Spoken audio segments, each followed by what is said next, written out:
Am I insane? Is there background noise in this ambience? It's a bit of music in the Discord. Welcome back to Samuraising No Mood. Such a Bro, are you fucking dying? It's been so long. He's died of old age. Yeah. And this was like pre-recorded on his deathbed. Yeah. I'm God getting damn. I'm getting into roleplay. Yutero's a little worse for wear, out of breath, and looking quite tired. Until someone asks him to do something, and then he straightens the fuck out and goes, "Of course, I'll do it." Yes.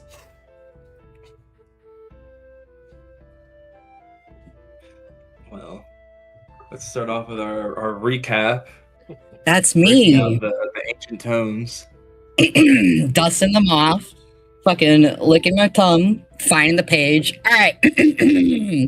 So previously on Samuraising, the gang went up a fucking mountain, right? Because this fucking crackhead, Yutaro, has this other crackhead brother named fucking Matsumasaru. And you know what he fucking did? He got his old place fucked up by getting really pissed at some fucking Crane Clan bitch. So anyways, they built their new base on the fire mountain, and it's really cool. There's lots of lava and shit. We fucking had a little drinking contest the night that we got here. We had to see who the biggest fucking Matsu was. If memory serves, it was either Sosei or Mitsuki that proved to be the biggest Matsu. I believe it might have been Sosei. It was so Yeah. Yeah, Sosei is the biggest Matsu, which was very telling in the events that would follow. So the night passed, we chilled, we got the grand tour of Masaru's sweet crib. We woke up early in the morning because the whole fucking reason we were here in the first place was to go get Sosei to go talk to a fucking dragon and not be a fuck up. That's still out for the count, but he did talk to the dragon. Many people talked to the dragon. So here's what went down. Yutaro and Mitsuki did a very cool fucking dance and a performance to please the dragon, because we were like, this guy's cool as fuck. We gotta look really cool and professional in front of him. They fucking aura farmed. It was cool. They fought a little bit about it. You know, it was fucking fine. It was cool though, but that was part of the performance. That was part of the shit, you know? Fucking the rest of us did some fucking talking. We shared some of our shit. Sosei also did a cool fucking little ceremonial ass fucking dance with Yutaro. Let me sip my beer so I can get in this headspace. Beer check. Beer check. All right. And the dragon was like, do you actually have a fucking reason? Do you have a fucking motivation? But he said it cooler than that. He didn't say fuck. So Sosei was stuttering, I don't know. But then peer pressured by the dragon, he was like, yes, I have a reason. I want to kill the fucking giant snake, Yamata Orochi. And the dragon was like, LMAOs, that's stupid and crazy. That's nice. Let's fuck around. All right, you and me, let's ball. And it was like, yay. Yeah. Other shit happened. Many of us picked the cool, grand, badasses, dragon, fucking their brain and shit. His brain, I'm not gonna lie, I don't even remember what I picked his brain about, so good luck getting me to remember what anyone else picked his brain about. It was pretty cool. We all got some oh, wait, it's coming back to me. Hayato got advised on doing some cool magic shit, but don't do it in the way everyone else does, you fucking dork. You're a head ass, so you gotta be head ass about it. And Hayato was like, damn, word, nodding. Fucking, I might be making up lore about what Mitsuki said, so I'm gonna let Leto chime in if you fucking remember. Alto was like, hey, cool space shit in other realms and shit. The dragon was like, damn, I don't know about that. That's crazy, but good luck. You should talk to this girl you've already been talking to. And Alto was like, cool, that works out. Your turn, Leto. What'd fucking Mitsuki do? I'm trying to fucking remember everything. Mitsuki showed off her fighting style to the dragon. That's right. And then the dragon was like, oh, these movements are reminiscent of the way of water.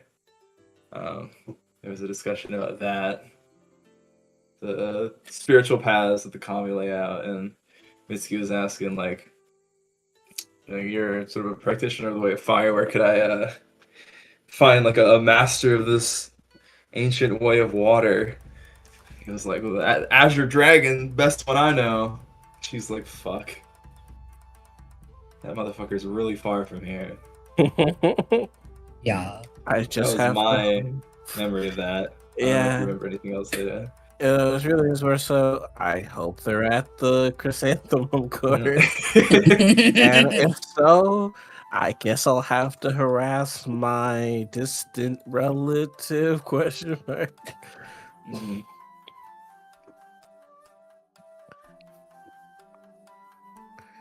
Say, hey, I know I technically already owe you a favor, and you did already save my life, but could you also trade me?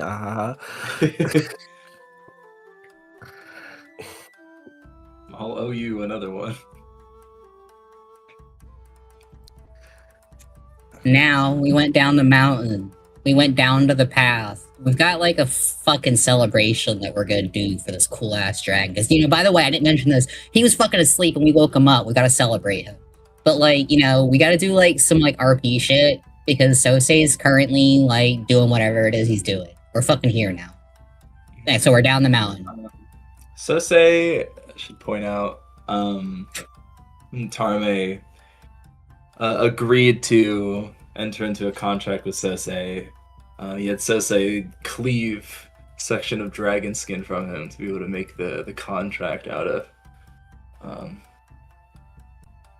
So Sosei would have to, at some point today, work on creating the actual physical contract. He's gonna be busy. Would be busy. Yeah. But that was like in the morning, and we're gonna have the fireworks at night. For Tarame, for better firework visibility. So you're saying there's a day? Yeah, a whole day basically. Alright. Before we get into this day, DM, I get a little point, right? That's how that works? I get a favor. You get one favor too. Cool. Oh my God. Cool. Alright. Carry on. Alright, it's daytime. We're down this mountain. Yeah. I think last we left off, Tarma came down, and y'all were like, "Yeah, we're doing this shit at night," and all the other samurai here are like, "Huh? Why is he here?" Then he's like, "Okay, cool. I'll fly around one last time, taking this area before I'm off in the ether for the foreseeable future."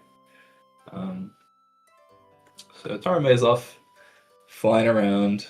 Masaru would be working on getting all these fireworks set up around the outpost. Is there anything anyone would like to do during the daytime? Because y'all went like right at dawn, I believe.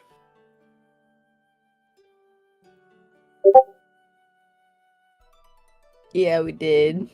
No, wait, did we go at dawn or did we go at the highest point of the day? No, it was dawn. Absolutely, it was dawn. Okay, We woke dawn. up butt crack early in the morning. I'll see. People were still drunk on the way up the mountain. But yeah, like going up there and then back down would have taken a couple hours. So Makes sense. might be closer to noon now.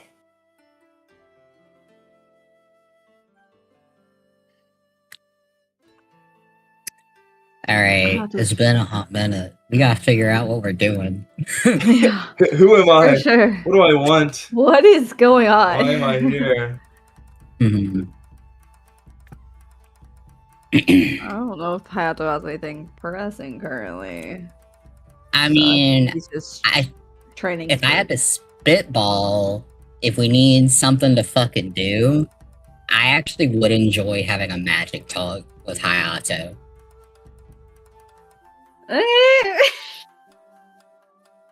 We gotta make up something, man. We gotta do some shit, alright? If we want to fast forward, that's fine. When I run out of stuff, I could tell you. I have no more. I mean, if you guys shouldn't tell us right now, I'm not gonna fucking, like, bum rush doing Well, I don't have shit. anything during the day, but, you know, could do fireworks stuff and then nighttime things. Alright. If need be.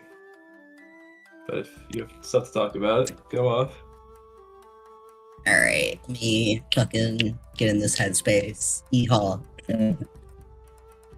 Alright. Dragon did just talk to you all about quite a few things you have not discussed with each other. Mhm. Something that's probably relevant for all of you is this sort of idea of like mastering like your own spiritual essence and it like taking on sort of some sort of form or being able to like channel it into things. Like Hayato had like a rock that he was able to channel his spiritual essence into that made a lot more durable. Tarme whacked it and it went off and cracked the cave wall, but the rock was unharmed. Tarme was also saying that a lot of warriors do this sort of intuitively or reflexively, and striking or defending. They use their spiritual essence to defend themselves, which makes sense. You guys have known of powerful warriors, even yourselves are able to take blows that would probably cleave a lay person in half, but you're able to absorb it through the use of your spiritual essence, if intuitive or not. Hayato just moves out of the way. He just moves out of the way. He's like, nope. Alright, well, I assume we are coming down the mountain. We're doing our fucking thing. Not talking too much, like, on the way, because we probably are in our own heads and shit. As we're finally making our way back to the main base, I kind of do... I'm not going to quite poke Hayato's shoulder. That's, like, a little too much. But I am kind of going to, like, introduce myself into his space a little bit, a few feet away from him, and just kind of, like, nod, and be like, hey, do you mind if I pull you aside for a chat? Very well. Alright, there's like a cool view over here, probably. Like, I know the map is like showing like fucking cool volcano shit and all that, but like, let's just pull aside over here. Well, not like privacy. If anyone wanted to listen in, they could, but it's not some secretive thing, but it's a little out of the way.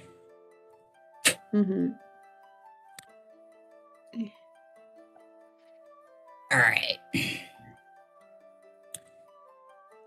So, I'm gonna kind of clear my throat and say, have you had time on our way down the mountain path to really internalize what was discussed with you about how wielding your spirit works for your case?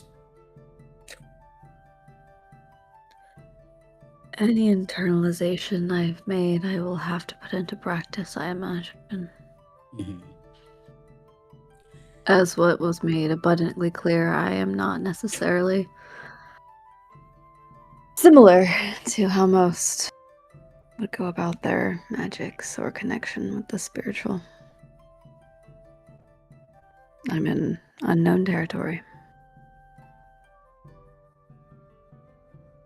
I'm not particularly interested in telling you how you should or shouldn't wield your spirit, or even going to claim that I'm necessarily the expert out of all of us to talk to about this. However, he's going to kind of side glance over to Yutaro and Mitsuki. I do have a little bit of a different perspective on wielding spirit, on wielding magic in general than the rest of them. That may benefit you a little bit. I don't actually... I'm not one to turn away knowledge.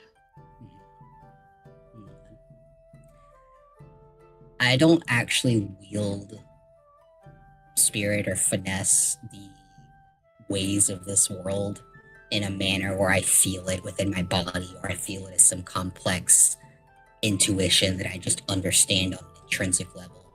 It's a lot more familiarizing yourself first and foremost with the ideas and concepts behind something, sort of needing to have a deep understanding of your subject material, and then kind of like flicks a tongue across his lip trying to figure out how to word this. I work in a mental manner, put simply. I don't feel spirit. I don't feel energy, magic, anything the way that they know it.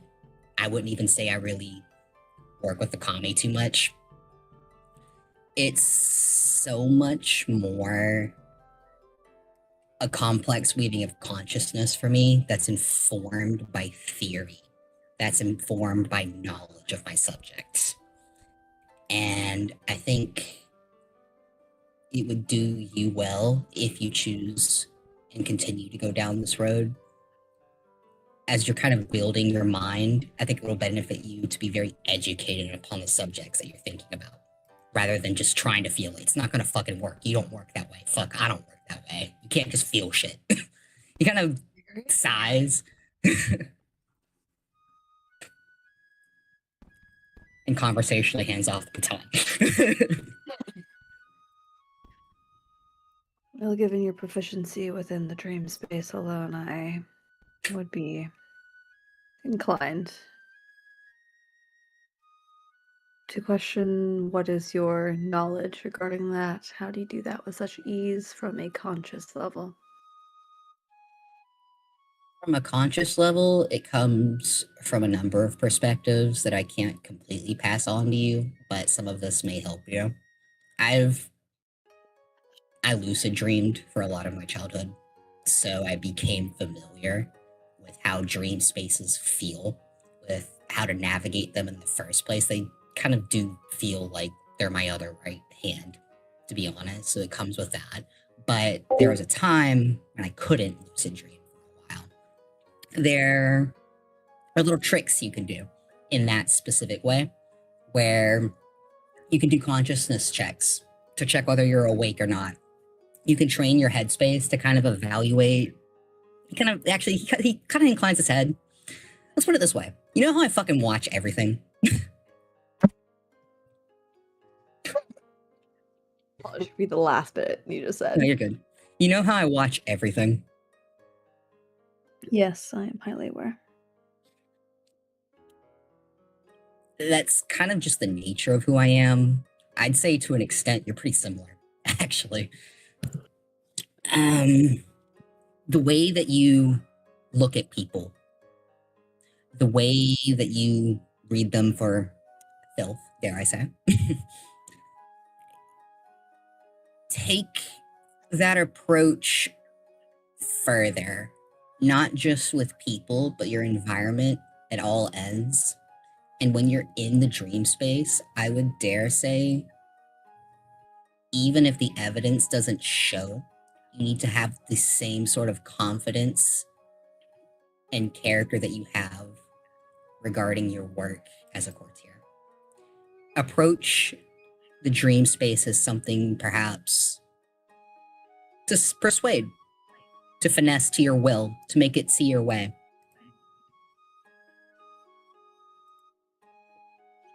He tilts his head slightly in that consideration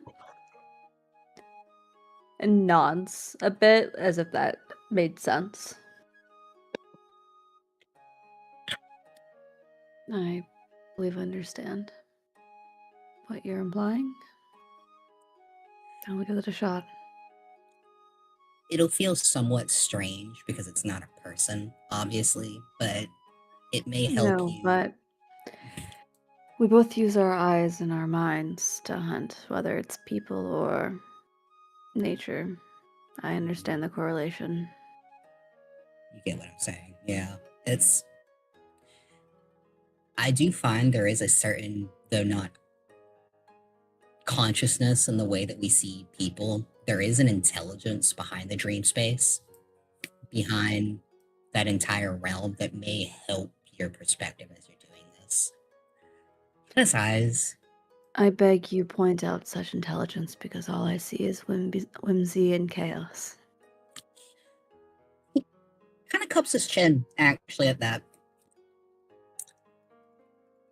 In our travels, perhaps even before some of my time here, you've witnessed consciousness not just on a human level. You've seen Oni, as far as I remember. You've seen yokai. You've seen... you could probably list it all off. Has it been abundantly clear to you that they don't cognate the same way we do? Yes, I suppose so.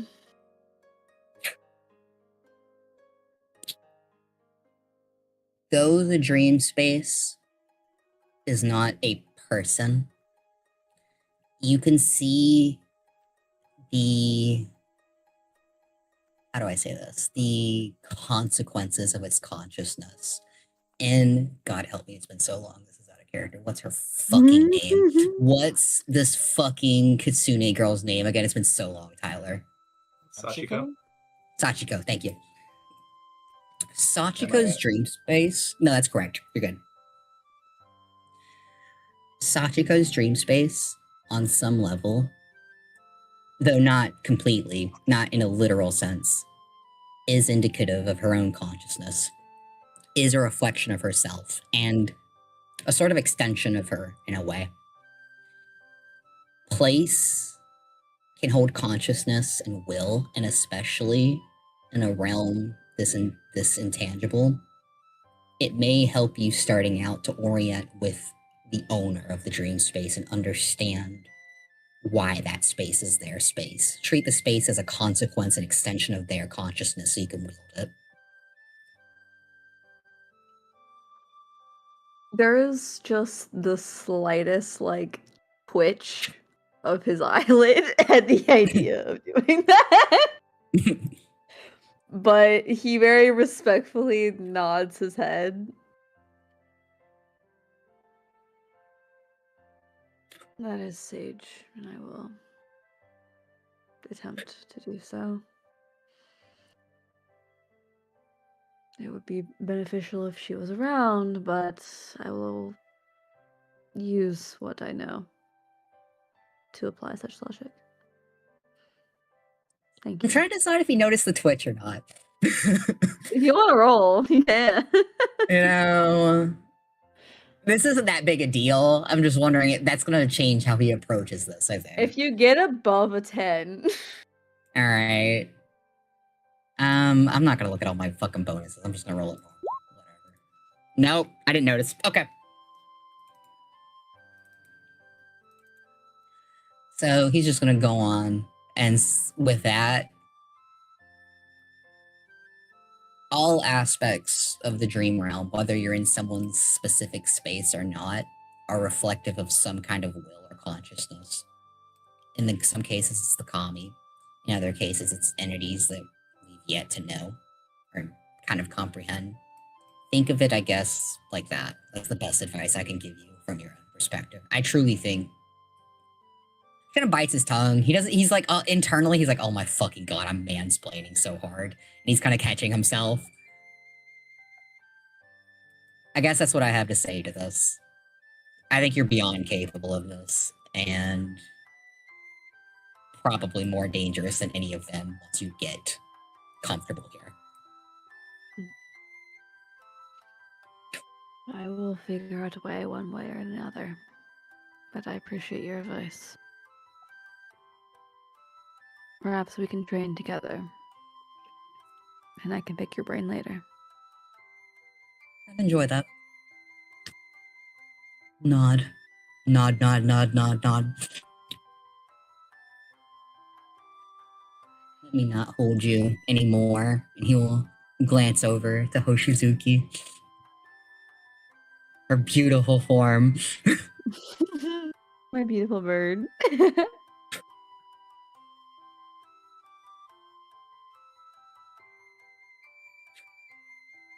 Yes, I should go train with her. We shall talk later.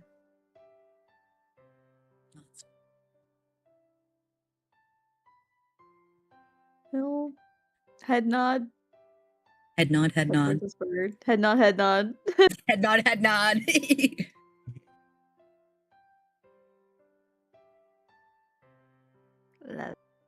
Fun. I love establishing them having a little dynamic with training. Hell yeah. Hell yeah.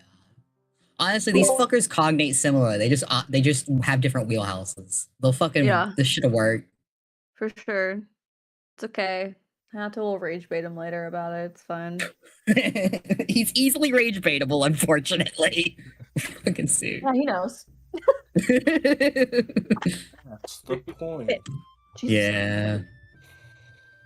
Alright. I'm handing off the baton. Oh, what's up? Villain speech. We're the same. Hayato, you and I. Be careful, you'll get white hairs just like me. I'll agree with white hair.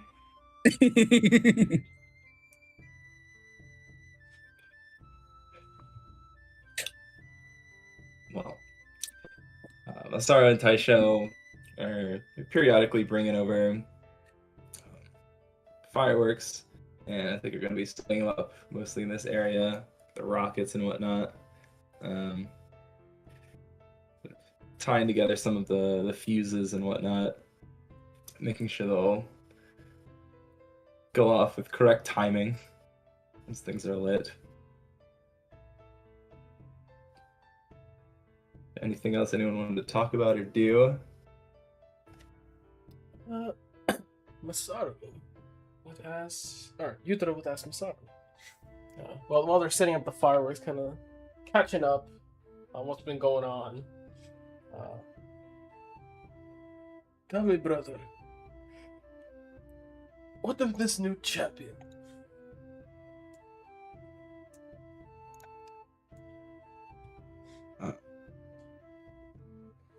So you're asking Osara is sort of fiddling with some of the rockets, and because, well, from what I've heard, he's a lot more level-headed. With the border dispute that was going on, he was, how would I say, against his brother's rash decisions that ultimately got him killed. And he thinks for a second, shrugs, and is like, for better or worse, he seems a little bit more hesitant to engage the Crane in all-out war.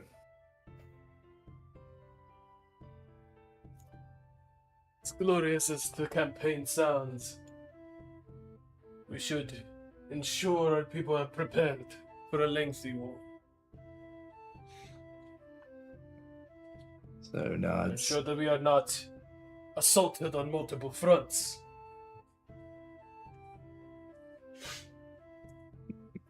Quirks an eyebrow. Yes. Oh, are you worried about war with another clan?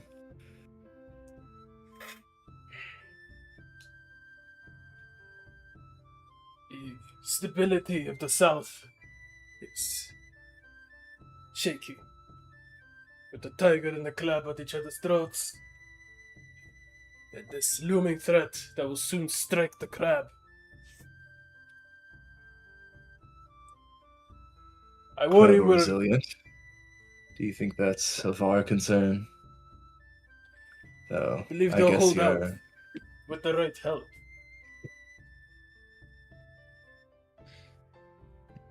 What is it you're implying? He kind of grits his teeth. There's a very prideful anger in him. Still, the memory of the previous champion, the stories, the glories of him. That would have been the champion that he grew up hearing about during the disputes that took some of his grandparents as well with the unicorn. He's very hesitant to say what he's truly thinking, but he says, old rivalries and old enemies can wait. They're not going to go anywhere anytime soon. But the new threats, the new enemies, they are coming. They will not wait for us to be honorable. They will just strike. I want our focus on that.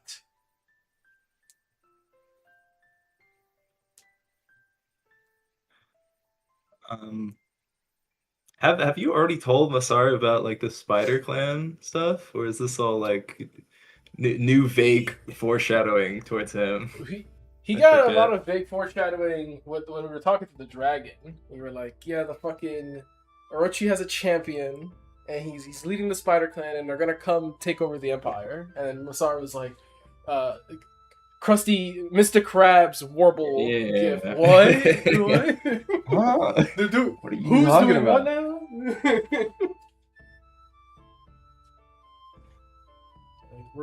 We're being invaded by hell, and he's like, huh?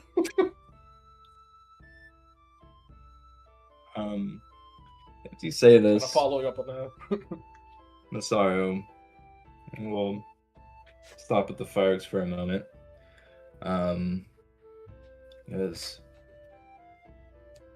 yes, that is a big unknown, and I wish that I were not to be resigned here for the foreseeable future.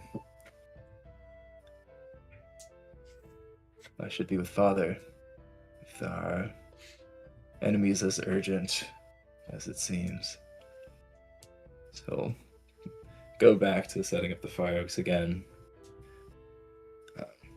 You see, like, Masaru is sort of expressing something quite solemn here, but his body language and his tone seems very, like, matter-of-fact. He doesn't seem overly bothered. He knows his brother. He's very centered in the situations he finds himself in. He doesn't let it kind of pull him one way or the other, unless Yutaro is the one pulling him one way or the other. He does know his brother likes the glory. He's a lion still. Battle is where we're meant to be. When the Emperor needs something squashed, we are the hand. So, keeping him here when the Emperor needs us, he feels that. He's like, I get the luxury of going to the front. You don't. And that sucks, because I think you'd be way better. I think he does say that. If we could change the rules, I would. I stay here. Be the artery that keeps these three border clans together. Scorpion, the fox, the lion. Be the dragon of the mountain. And you could be with Father.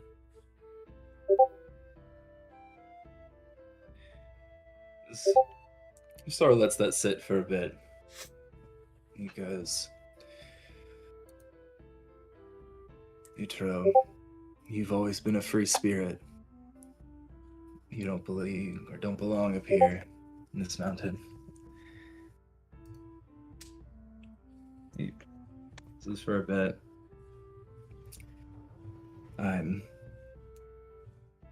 starting to wonder if I belong here.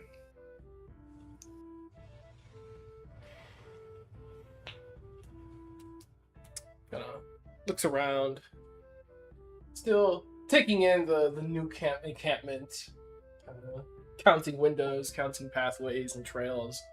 Little alley maybe that you could slip to get between the street.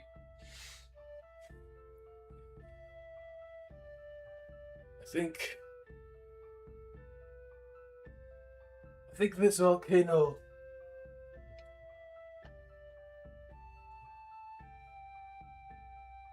is our duty. But our home is everything around this. If we let this volcano be taken, then our home is in danger. But that does not mean we do not feel homesick. I know I do. Kinda looks to him. When was the last time you saw father? Or your mother? He runs his hand through his hair. Years. My mother even longer.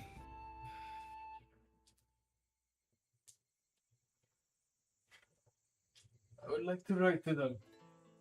I don't think I'd get the opportunity to see them either. We're going the other way. But I think father should come here. He should see this outpost. And perhaps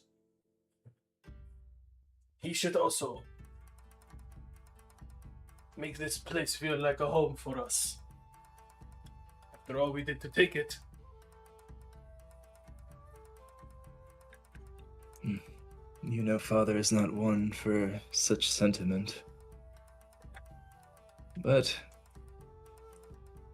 sorry, things for a bit. I could probably convince him, given my new status. Smiles And at I'm her. sure my mother would have quite a few issues to talk my ear about. But a castle in your honor. The honor of Tarume. It's a good legacy to leave behind. And I think your mother would appreciate that. Instead of riding out to war and famine and all the great things. He smiles. You got to build a home here, a fortress, a place to be safe, a place to keep the rest of our clan safe.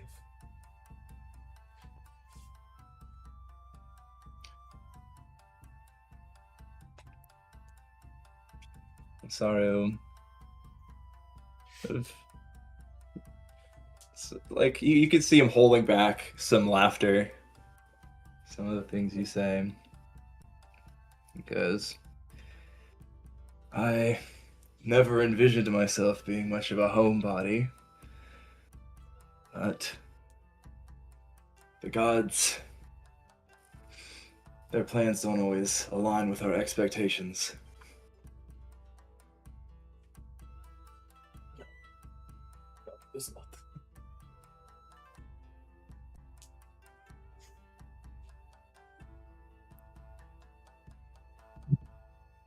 Sorry, minor technical difficulties. Carry on.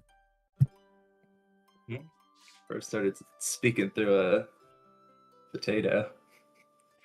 Yeah, sorry, something happened to my computer. I'm gonna fix this. Carry on. Word. Um, sorry.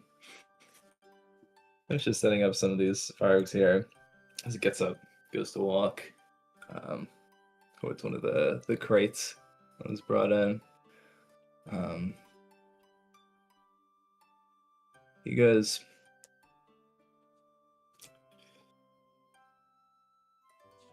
Yutaro, I always thought that you and I were destined for great things, but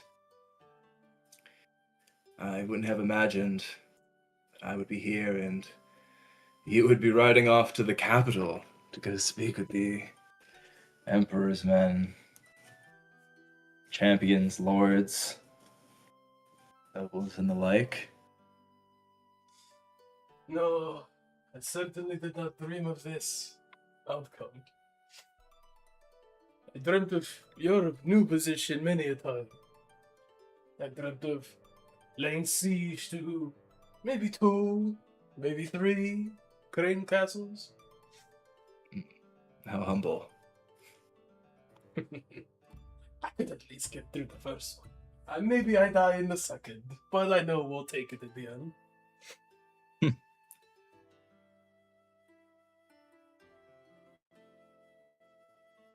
And now I think I can dream a bit bigger. Looks to him. I think we should. our vision, the new position we're in. I think we can lay the groundwork for something great. Perhaps not the great we expected, but great all the same. Do I foresee a daimyo Matsu Yutaro in my future? Or would you not speak so bold? Perhaps. I know I would not consider it a far-reaching dream to consider Shugo Masaru.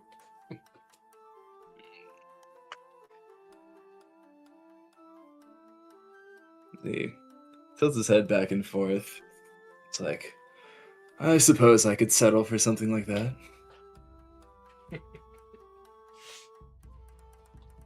Well then, that is the new path forward. When we meet again, Thanks. I should call you Shugo. Or I should call you Slow. If all goes well, next we meet again, I might be able to take 2 or 3 crane castles on my own. Now that I would love to see. Well, you see what I did to our last outpost. Just imagine that, but bigger. We must find all the crane castles made of wood then, if we are to reach the 3 total. Nods. How lucky I am.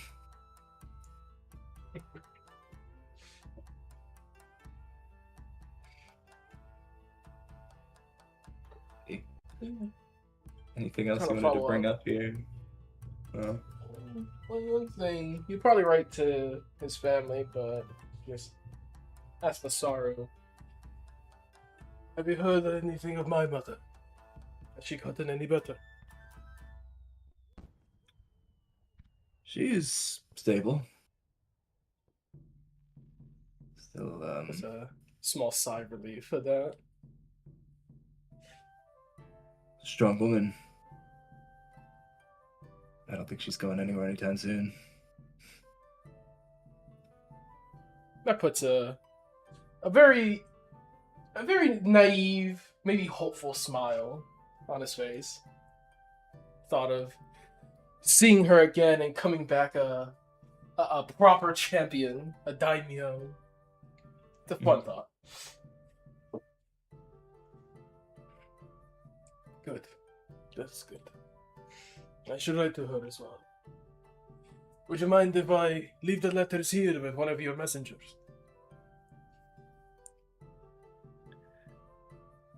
Nods. It's like, of course. Make sure it finds its way there. Not at all.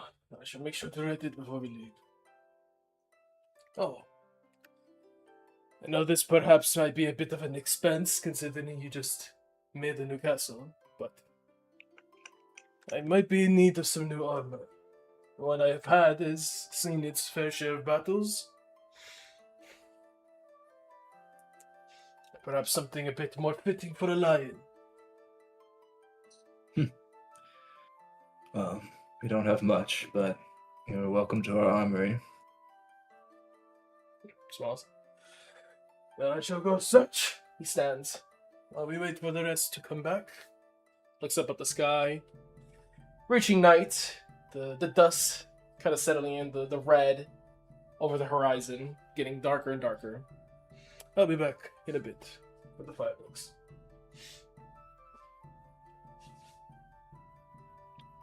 We walk off. He'll go. I was like, He'll go out. Go search. wanna the miss armory, him. Stuck up. yeah, is there something you're looking for in specific?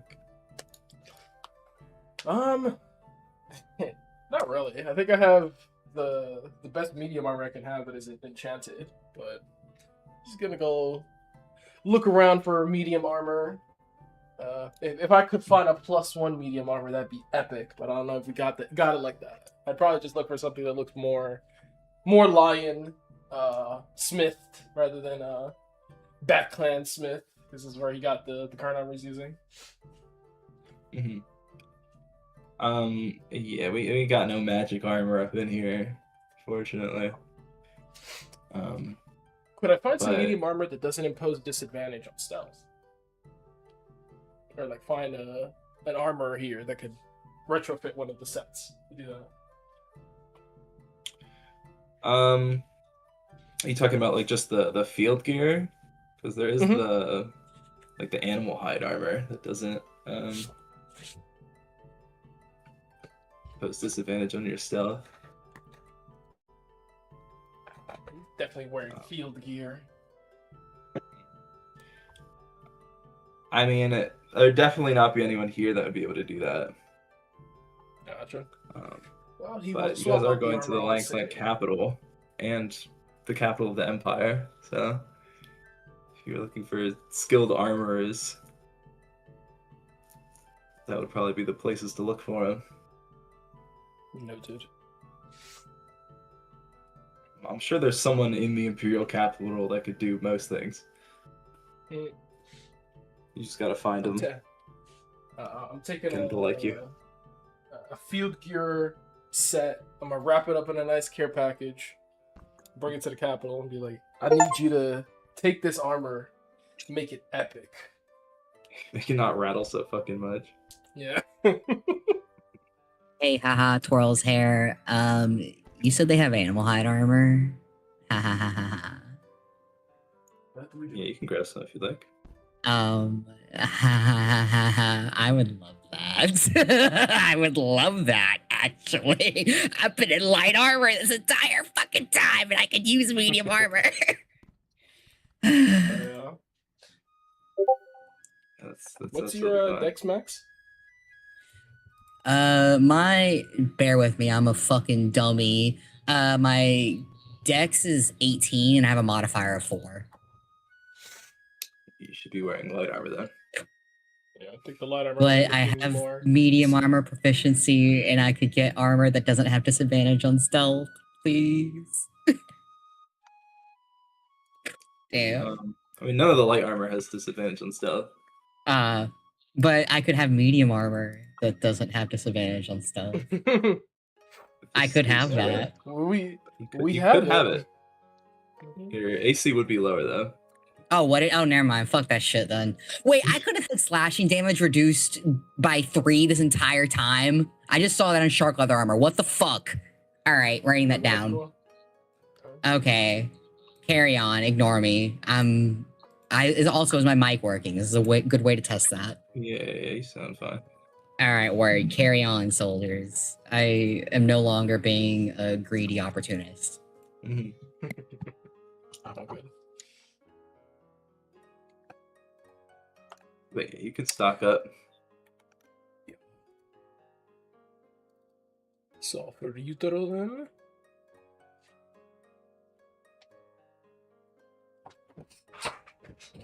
Well,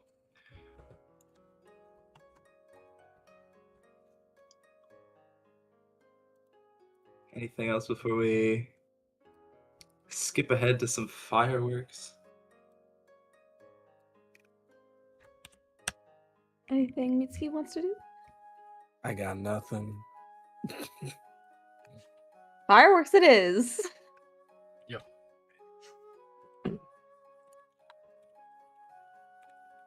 Get some of our boys.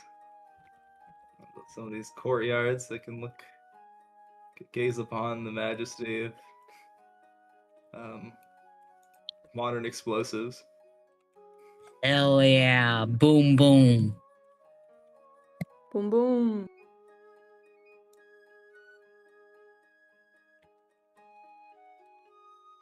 Also, y'all, my fucking curtains just fell. I knew it. I God. knew it was Well. coming. I fucking knew it. You're haunted. Come on. I'm haunted. I truly am. I'm gonna have to get a drill, I think. Yeah, you fucking relying on old screws was not the play, bro. I hate to say it. Ah. As someone who just reinstalled blinds and shit, good luck. My curtains ain't even got screws, bro. They just stick to the wall. You know, maybe I need to invest in that kind. Some high tech shit. Truly. Alrighty. I actually have one On more. thing. nightfall, I'm assuming some of our more messed up people are gonna heal up here and there. I'll help heal him. So he's gonna be off making his contract and Tyler. trying not to die. Utro, let the scorpion touch you and take a nap. Huh? Yeah. I mean, shit. When you put it like that. But I do got one more thing I wanted to talk to Masar about now that I look at my notes. Okay. Hmm? He brought up their Utro, seats. man's a fucking yapper. I am a yapper. Me and my brother, we be yapping. I get it though. This is your fucking brother. Who knows when you're gonna see him again? He collects the armor, puts it in their cart, and then comes back for the fireworks scene. People still getting ready. Maybe some people starting to come out. Kind of looks to Masaru and pull him to the side for a second, get him out of the courtyard indoors.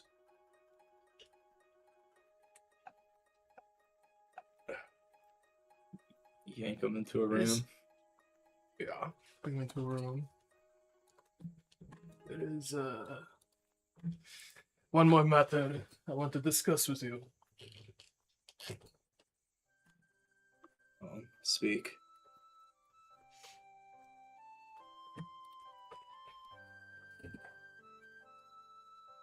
I do not believe Kimiko-chan and I are going to be working out. Quirks an eyebrow. Oh.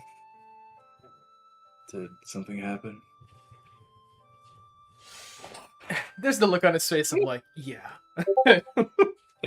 But he doesn't seem to dwell on it. It doesn't like he's gonna give him the full answer of what happened, but just kind of does a slow little nod. I don't know that it is necessarily irreconcilable, but I don't believe we are going to be walking the same path forward.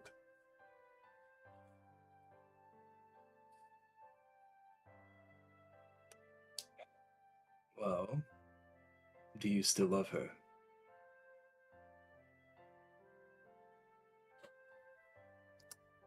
Gets him quiet for a little bit.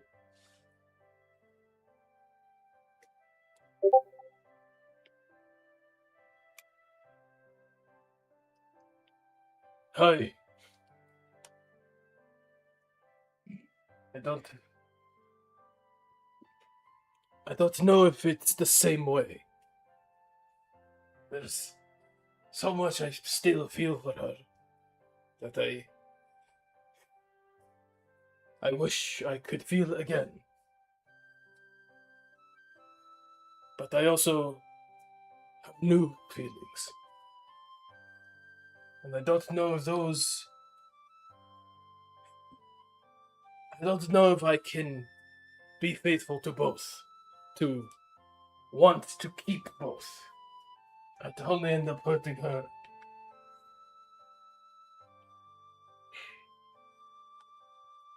Well, if your feelings are conflicted, then look to the future.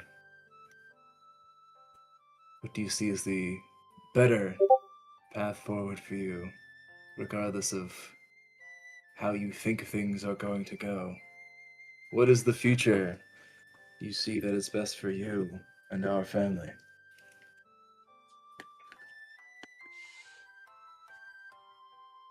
Gets him to think.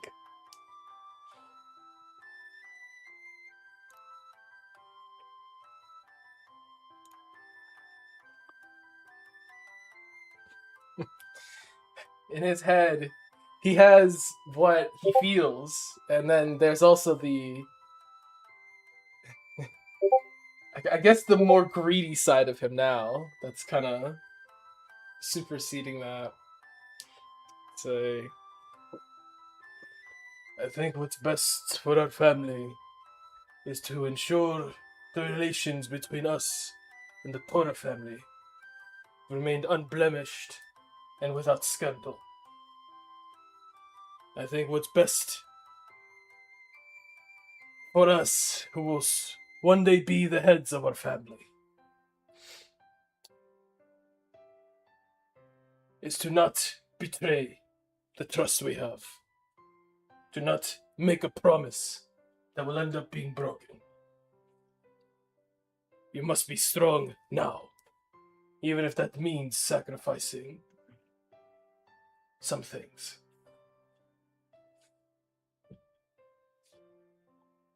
I think it is best you marry Kimiko-chan. And I seek out strength.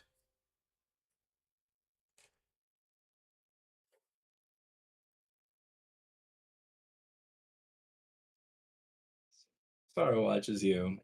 You can see, like, during this conversation, Sara seems quite a bit more stoic than the last conversation you guys had. And as you say this to him, he looks to you, and goes, "If that is truly what you think is best, then consider it done." He's out, Blinks a little puts his bit. hand on your shoulder. Follow your path, Yushiro. Don't let such promises or fickle desires get in the way of becoming the best version of yourself. I will make sure the relations between our clans are the best they can be. He sort of like lightly taps the side of your face twice with his hand. Nice. All right. Yutaro isn't exactly shocked, but he's more like surprised at how receptive his brother was to that. Not that he was expecting like a negative reaction, but maybe expecting a bit more scrutiny from him. A bit more like, "Come on, man! After all that, you're shaking now. What? Like, give me more details. Like, are you sure?" But he's very surprised I at mean, how. you know your brother, and like as you're saying these things, you can tell that there's a lot of things that Masaru is not saying.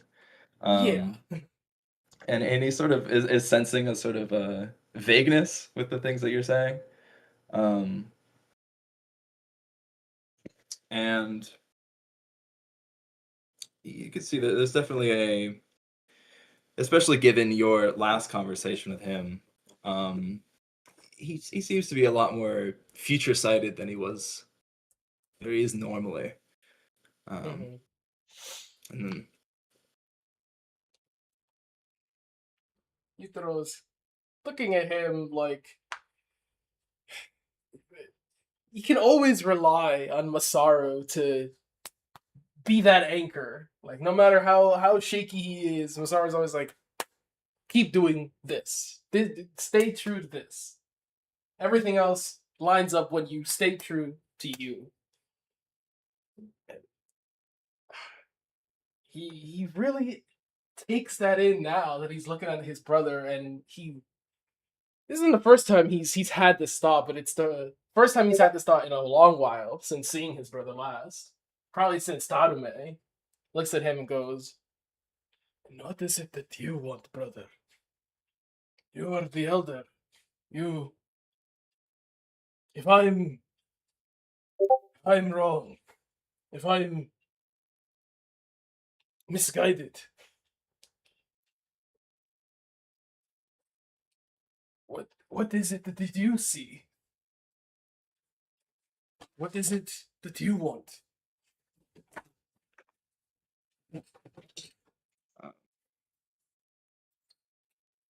So it looks at you and goes, well, I guess if I had it my way, the woman I love is still Kana-chan. But there's nothing I won't do for our family. This is an agreement our father made. This is something that is best for our clans. And what I want most of all is for you to walk your own path. If you are misguided, I will always be here to welcome you back home, no matter what. That is my duty as the eldest, and my duty as your brother. My emotions cannot be put to the wayside. Is it really okay for me to be so greedy?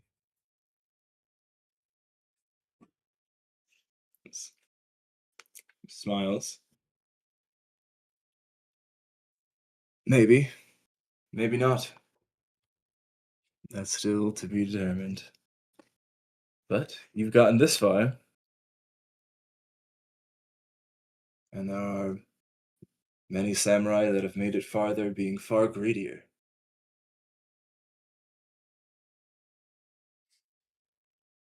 As he kind of shakes your shoulder and is like, what you don't need is shame. You can be aware of your greed, your possible shortcomings, but deep doubt, shame, second guessing, that's fatal. If you make a decision, you commit with your whole heart.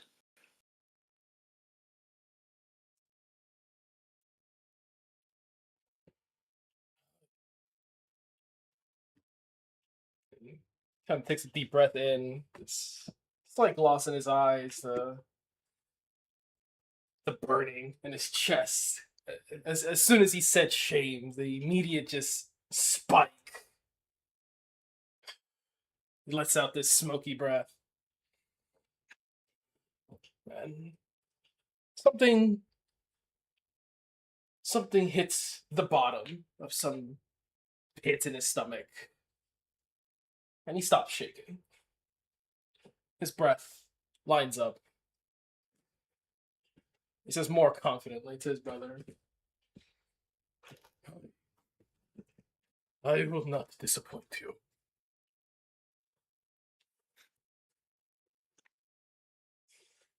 Sorry, smiles. That's good to hear. See, looks away and looks back at you.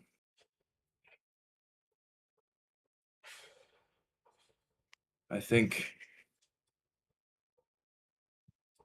given who you are, the man you've become, I think it would be quite difficult for you to disappoint me now.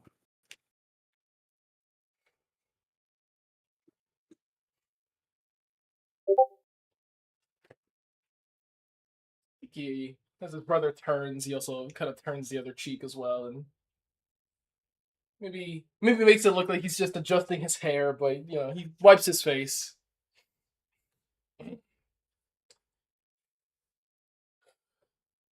I will do everything I can to maintain that for us. The two Quick dragons. question: of Did you Kanye. ever tell him that Kimiko's going to the Chrysanthemum Court with you? No. I did Yeah, not I was mention that. like, I don't think he knows that. No. Okay. I think now he remembers that. So I wonder how I'm going to have to maintain relations with Kimiko-chan at the Chrysanthemum Court. What? Hi, she's going. had invited her. He he's now reflecting upon this a lot more. Like, He's like, I've you set had myself up invited for. her. Are you intending on rescinding that invitation, or? No, no, I do not believe it would be good to insult her by rescinding such an honorable invitation. Uh, that is wise. She can be quite fiery. And he thinks, and he's like, I, why? Why did you invite her?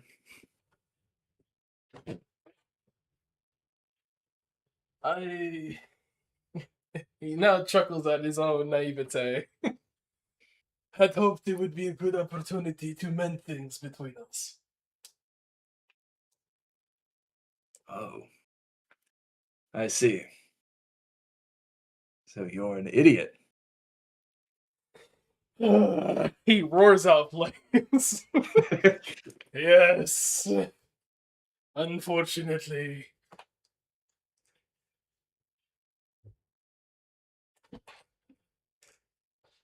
DM, the music's been out for like 10 minutes.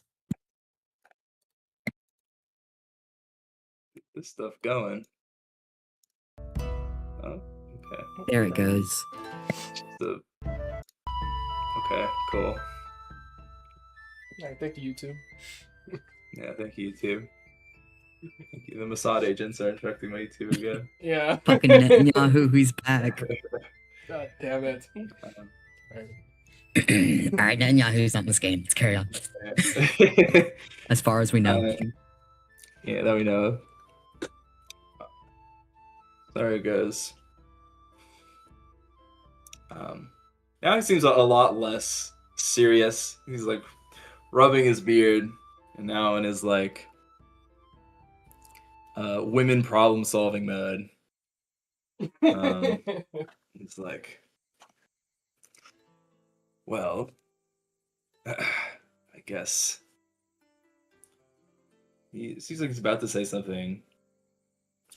And it's like, well, you've told me that you are looking to walk another path, but how does she feel? She accepted this invitation, I'm assuming.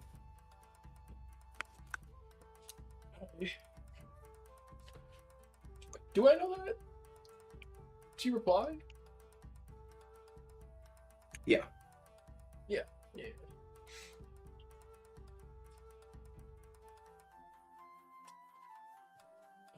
She accepted.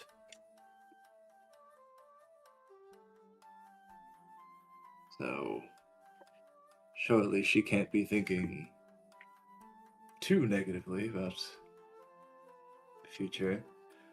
So I guess she may have just accepted it out of a sense of duty. It's not very often that those from the minor clans are able to attend such events.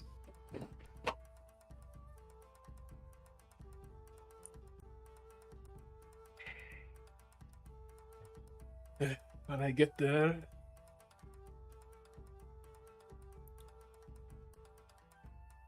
he's like thinking how to bring up like where they last left off without revealing too much. Uh-huh. Kind of struggling because the last thing him and Keith got agreed to was like a year from now I will check back in on you, but Yuthro's thinking like surely she didn't mean she'd wait a year for me. She's just saying like a year from now if I haven't moved on and you aren't dead,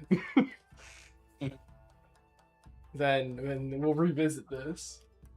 But until then, it's over. That's the impression Yuthro got.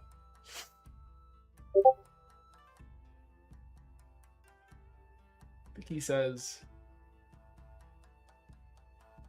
I had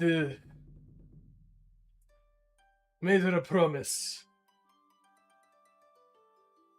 I would ensure Sose reaches a more prominent position, that his honor is without question.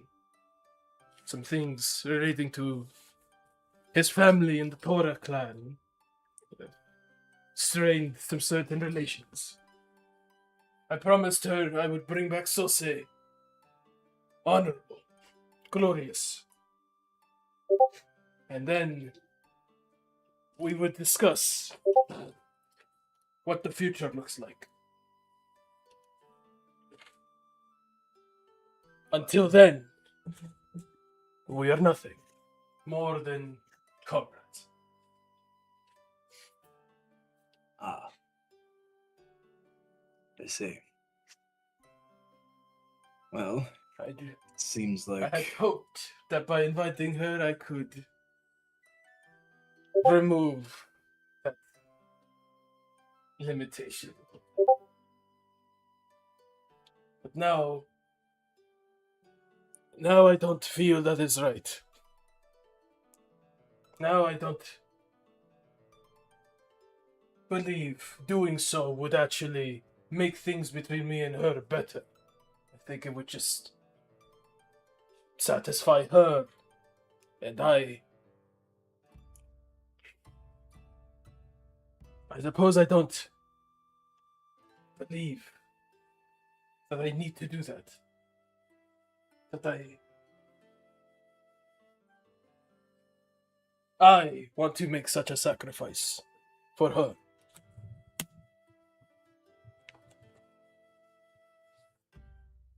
see Masaru scratching his head through all this. Looks like he's processing a lot of information. It's like I don't know of Sose and his issues with his family, but he is going to be meeting her again, bound to Orome Sensei. Quicker than initially agreed upon, if I'm understanding this correct. What if she's intending to continue as you two were?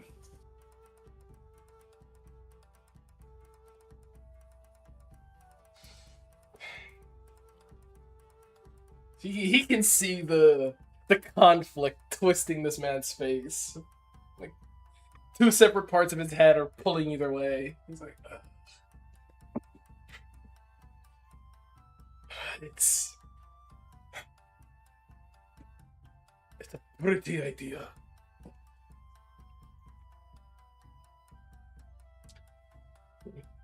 Has this look of shame again, confusion again, before he settles back in on that grounding message from his brother.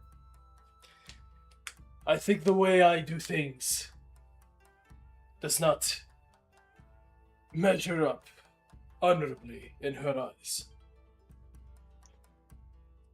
And I believe that will lead to more conflict. I do not want her to be married to a man she is ashamed of. And I do not believe that the way I do things should be shameful.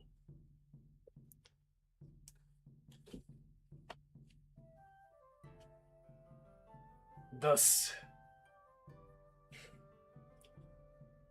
I worry that the future with her will not be a happy one for either of us. Unless she changes or I change. I think the time apart from her has made me think a lot. It has made me change. but I don't believe it is change in a way that she wanted.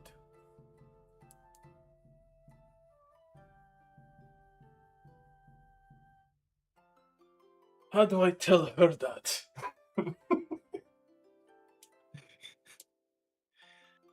Um,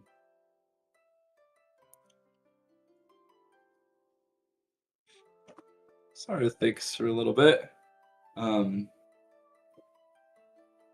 Because,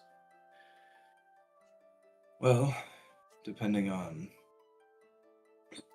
the circumstance of your agreement before, she might deep down already know. But if you were going to be meeting with her again at court, and if I am to marry her, such things must be said plainly. She may be upset. You may break her heart. But ultimately, it seems like this is what's best for both of you. Not to mention our families.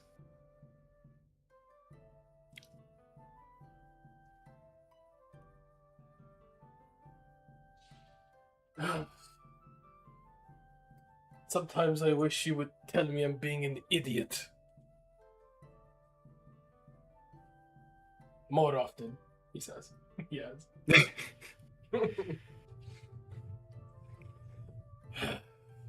But I believe you're right. Dancing around the issue only strings us both along to a more disappointing end. It's best to be blunt and direct. I am not afraid to speak at length with her. I hope that by the end of it, we both walk away with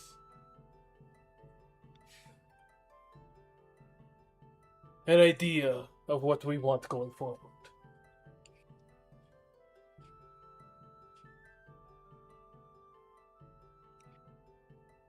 Because the Torah are a level-headed people. If I were to say something such as that to Kana-chan, I would fear for my safety. But you should be fine. He sucks in this breath like I might die. Yeah. I saw a man get his arm bent the other way, and there was nothing that touched him. There was just a thought of your arm should be broken, and then it was. It's crazy you're standing in front of me without a broken arm right now. Yeah. It shouldn't be that way. It shouldn't be that way. And he's thinking, I'm about to go walk up to this woman and say all this bullshit. Expecting to walk away without a broken bone. Like, I must be tweaking.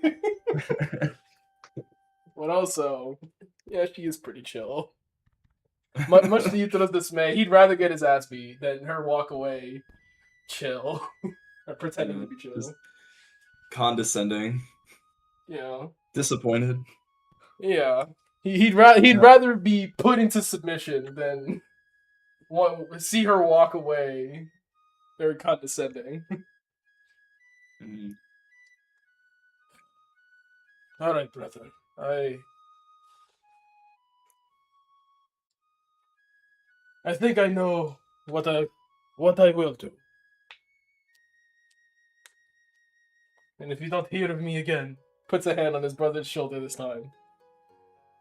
I did not choose my words correctly. No. That is a fate not even Tarume Sensei could save you from. No, it is not.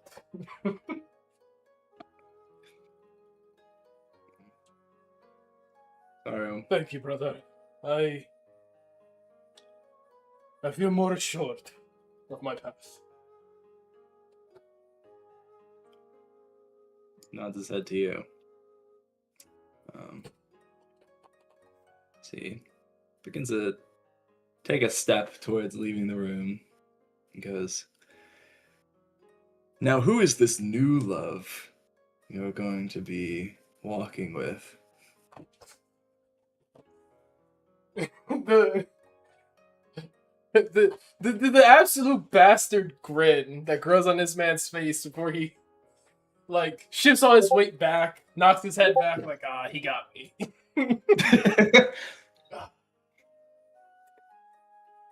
Come on, don't be shy. Ryo-san, who is with us. That Ryu-san? He says with flames in his breath. He runs his hand through his hair, goes, "Well, I can't say you have poor taste, but I question your judgment more and more, as my memory serves, she's also going to that court."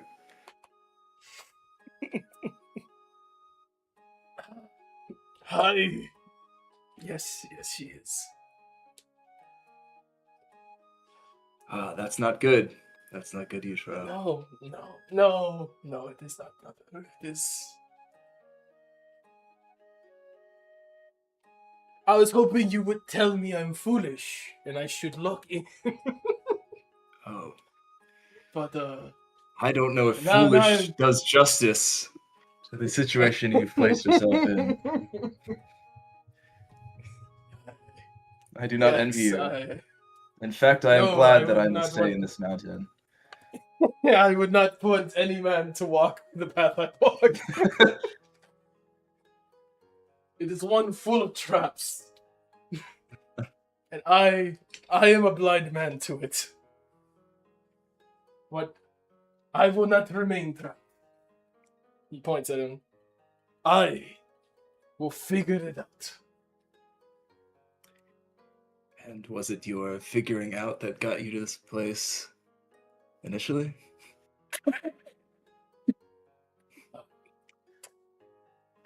He thinks, when did I put myself in this precarious situation?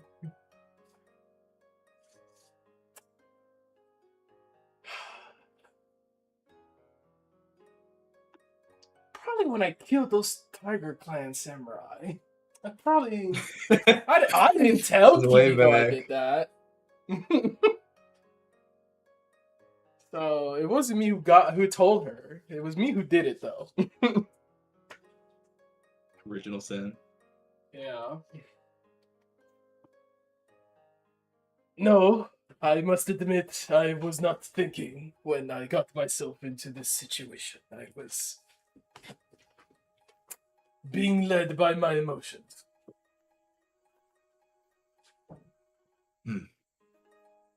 And now you've locked yourself between a tiger and a dragon.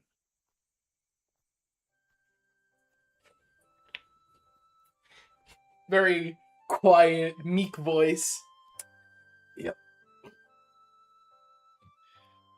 Because do either of them know? Real son does.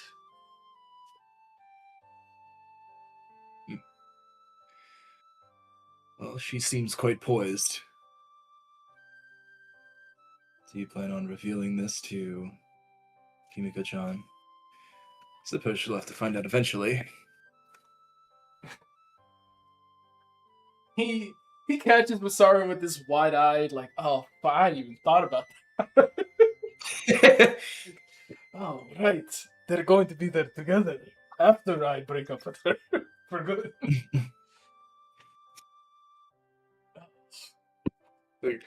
Yutaro is just like, I'm gonna break up with Kimiko, she's gonna leave. Like, He's not thinking past that. He's fixated on that moment. After that, the world is a different world to him. Can't even begin to contemplate what comes after. uncharted territory. Yeah. So like she's his compass. Once he goes to her and he's like, "Alright, you go your way, I go my way," he does not know where the fuck he's going. He doesn't know where Mitsuki's gonna lead him, where the Jade Magistrates are gonna lead him. It's gonna be different.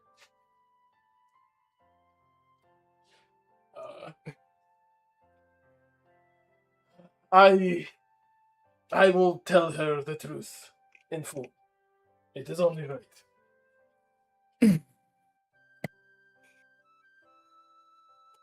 So, it's a quick side eye. Like, that would be just.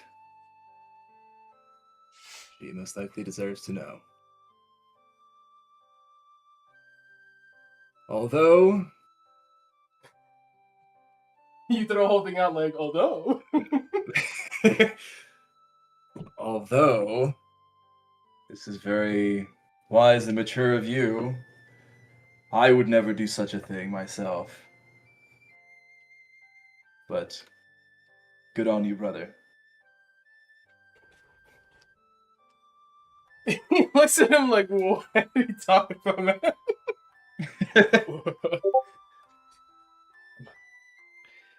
I'm sure, he starts sweating. I'm sure your son is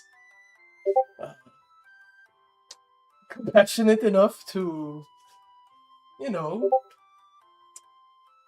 keep her composure, good relations, not salt the fields.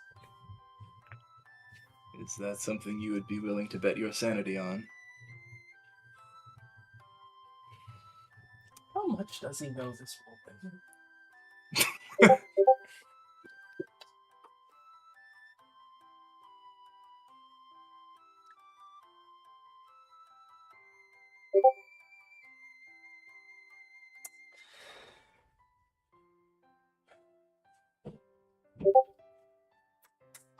See, because now he's thinking, like, the last time I heard someone really pissed off Mitsuki, she fucking stabbed this man in the back. Which was valid. She was valid for stabbing that man in Iconic the of back. her. Yeah. And he's like, if I give her a valid reason to crash out, she would. And says, as long as Kimiko-chan does not spur any conflict, I do not believe Ryu-san would go looking for it.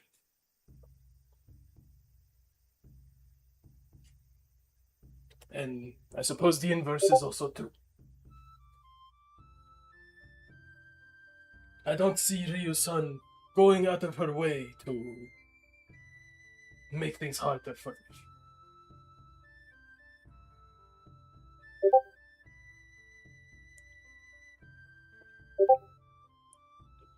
Sorrow shrugs and goes, the minds of women, even to this day, are one of life's great mysteries. I would hope for the best, but I would not expect such a thing.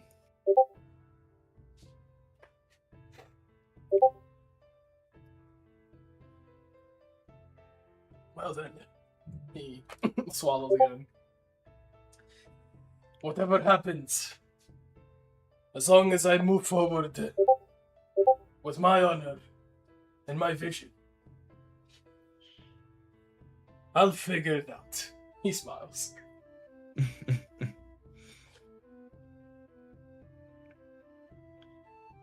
Sorry, smiles. Starts walking out proper. Yuto will linger for maybe 10 or 15 seconds, kind of just maybe count to 5 breaths, let his mind process all of that, really settle in before he walks out of here with like an unsettled mind of what he's gonna do. Accepts everything his brothers told him.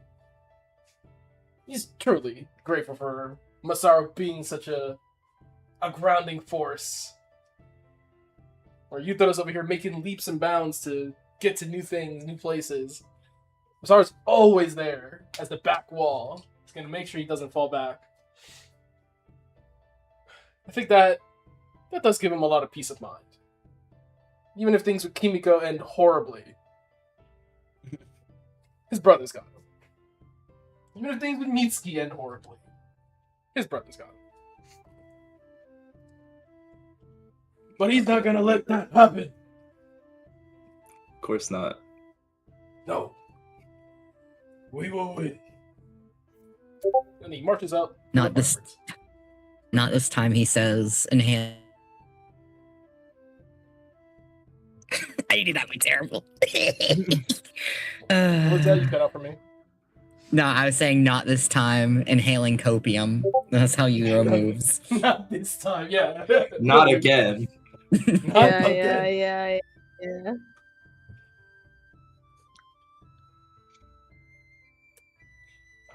Thank you for that. That was the end of that. Yeah, I think as Masaru is walking out, Worthwhile combo. go over his shoulder and go, should I write to father, or next time I see him, let him know that I am prepared to get married?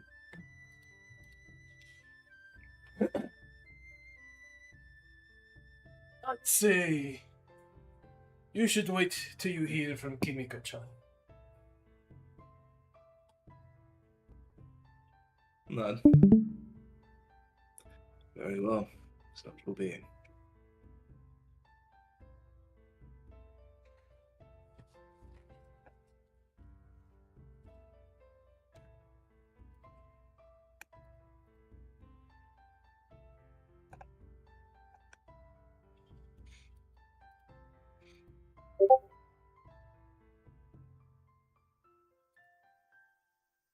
Alrighty. Anything else at all?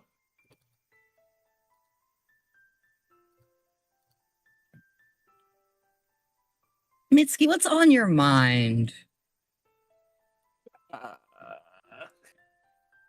She really like crossed off all of her objectives at most. She's just slightly sad the dragon didn't give a fuck about her. But I'm dragon. That's cool, man. Not my style. Yeah. Not quite my tempo. Just a little bit too chill for me. No. Yeah. Like besides that, she was like, "Well, I know where I need to go next. Presumably, Sosei's not doing blood magic. Mitsuki's up right now. Yeah, Utero's brother seems to like me. We're looking green so far. Green, huh? Anyways. Yeah? I learned what that meant recently. Carry on. That was a good double layer joke.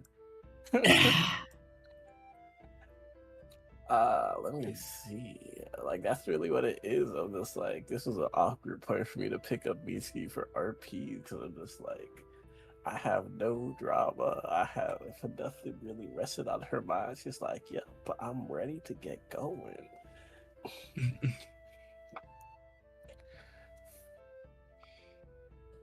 Hato, you and me and Mitsuki sure have been hanging out in this foyer for a while Yutro's been talking to his brother. We sure could make shit up. Are we in a headspace to do that, or are we chilling? I am down. Fireworks. Hato said, I'm not talking to Mitsuki. Crazy. Damn. I mean, I need to swoop in. I mean. Fucking. Did I piss this man off and forget about it? No. I know we want Aw. fireworks. No.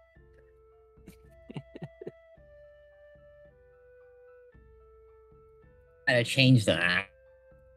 Uh-oh. Uh-oh. So Oh. you breaking up. Word and rocking like an owl. What's Oh, the no. blood yapping about, bro? No, Anyways. That's what you say. Anyways, if I need to Oh, make you're breaking up. Oh my god, is this what am I fucking what the fuck? Am I still breaking up? Sound good now. Now you Okay. sound fine. I was about to say what the fuck because like I was actually sitting still in front of my mic and I wasn't rocking like an autist. Okay. It was a Wi-Fi issue. Ah, Yeah, that's it's probably a what it bad was. shit. Yeah. Alright. Anyways, I haven't heard much of your voice tonight, and if I'm the one that needs to make that happen because no one else is gonna do it, so be it. No, Alright. listen, it can happen. Just fireworks. If she has something to say right now. I kind of want to pick Mixky's head, actually. I haven't gotten to talk to her in a Oh my while. god. No, whatever. What the fuck ever. The fucking fireworks. Okay, we'll do fucking we'll get No, someone. dude, no, you have your conversation. You pick her brain. Yeah, shush. Sit down, gamer. I got this. Sit. All right. Damn. Got her ass. Anyways, Misky, how have you been? Uh-oh. You're cutting out And again. I hate my fucking life. I hate it here. I hate it. Your Wi-Fi. Cool got blink cast on him in real life. Brad P. your I'm Wi-Fi talking. is paid off by Jordan. Brad, give me 10 seconds. The Mossad agents are coming after ghouls. Yeah, the Mossad Alright. agents are coming after Ghouls in it. No, Netanyahu. Oh god, keep coming.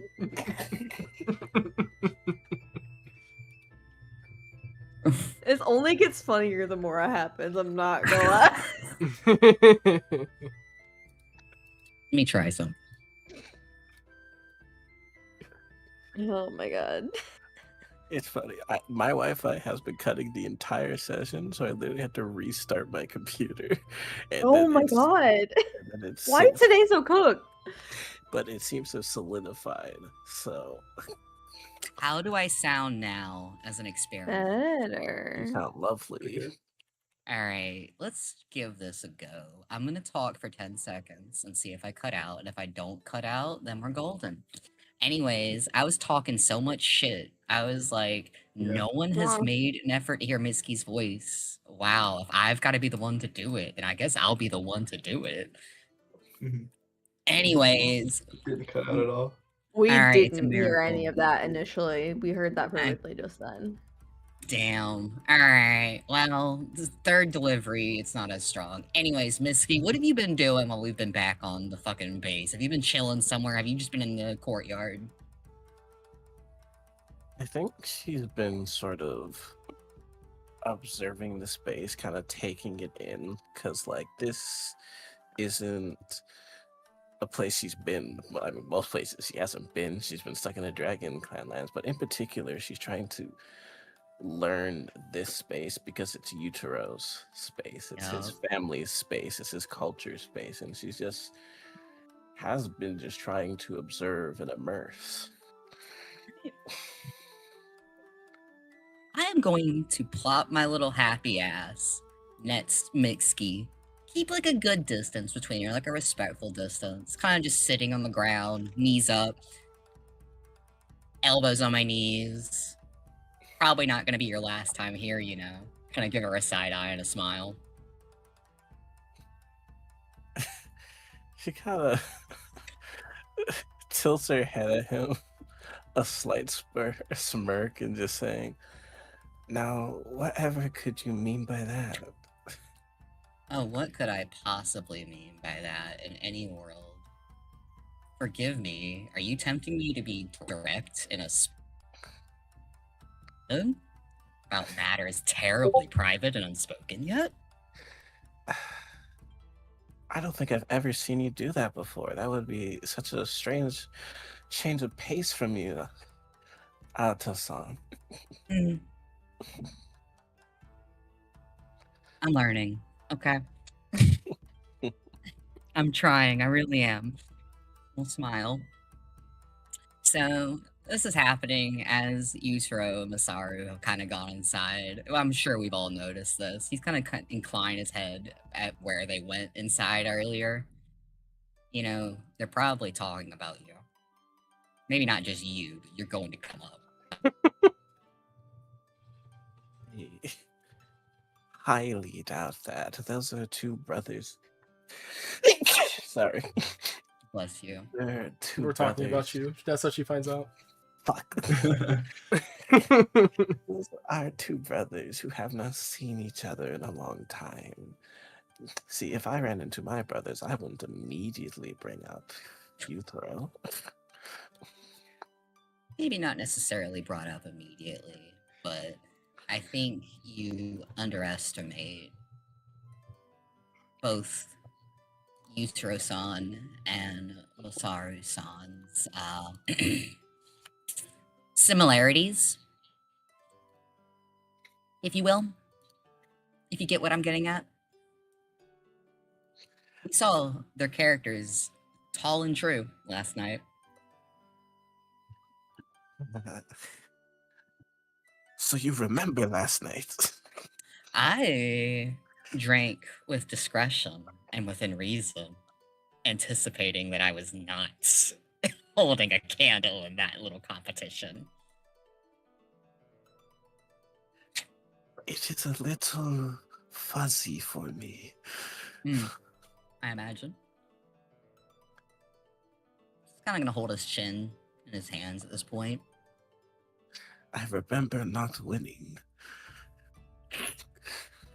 I did see you not win. It's true, though you lasted a while. You gave him a run for his money. That's what's fair. Next time. Believe in you. How are you and Yutaro-san? Last I heard, it wasn't exactly the best of streets, and he was pretty in his head. Oh. So there was a miscommunication. And that got sorted. And now we're great. He was under the impression that I was proposing to him.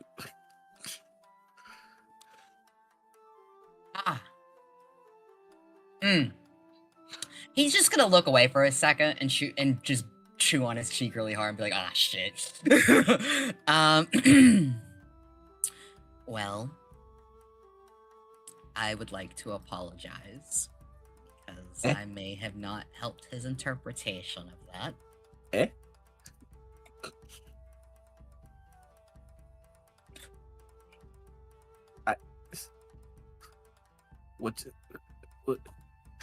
What do you mean by this?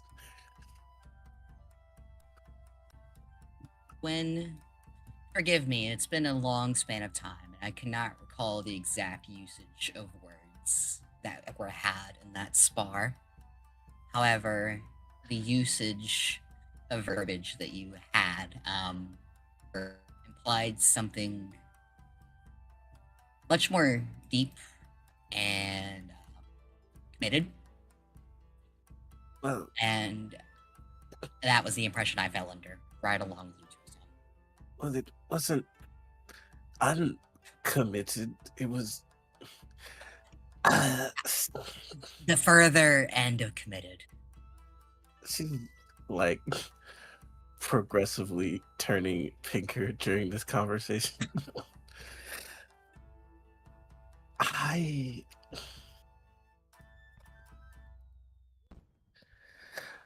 I simply wanted him to consider me seriously, and I wanted to know if that was the thing he wanted to do. Not that I was asking him. God, do I have to go through this again? Explaining this again? It was. He shakes his head and he's like, no. He's kind of smile. He's trying to hold back a smile. He's trying to not snicker and laugh in her face because this is very serious. So he's kind of catching himself, and instead diverts the subject.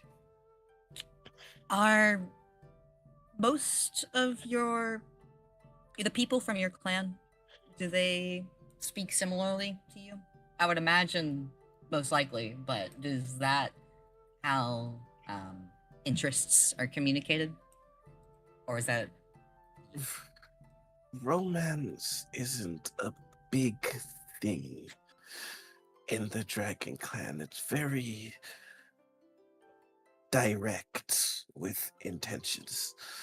So I try to be direct, but I guess I was too direct. I would not say that it was your directness that was the problem. And I would like to clarify it's not even necessarily a problem. As you said, it was a miscommunication.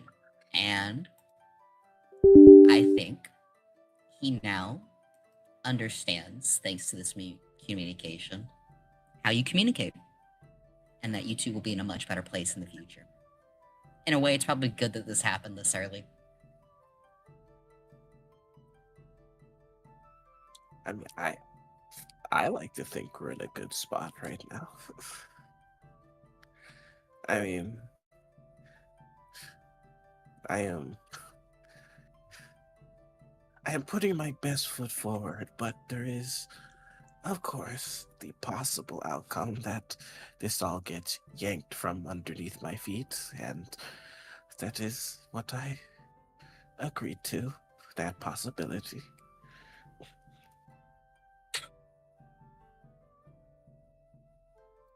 I spoke with Utero-san on this, and though I would prefer our conversation to be mostly private and how I advised him, I will share that I spoke of a nature in which I feel that any further relationship with Kimiko is inherently on difficult foundations, and that much of their walks seem to be at a crossroads currently. And though I understand your reservations and your hesitancy, I think he listened to me. And I think he's processing that in his own way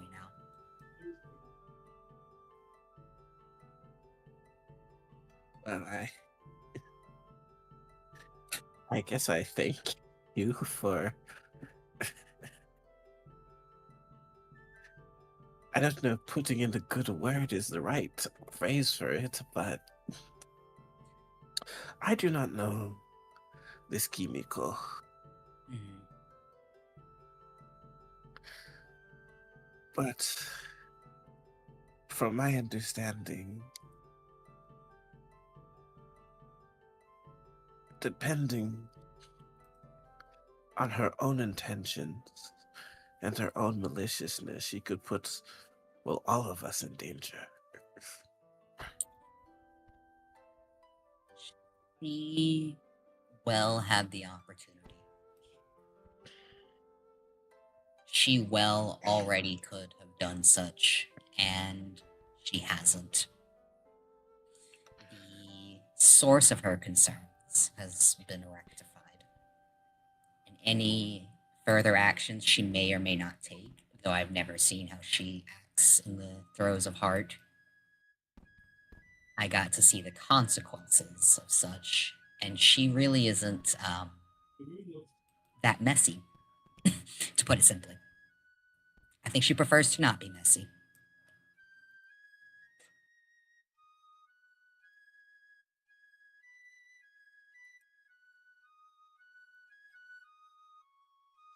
That would be a hope. It's beyond a hope. It's an observation.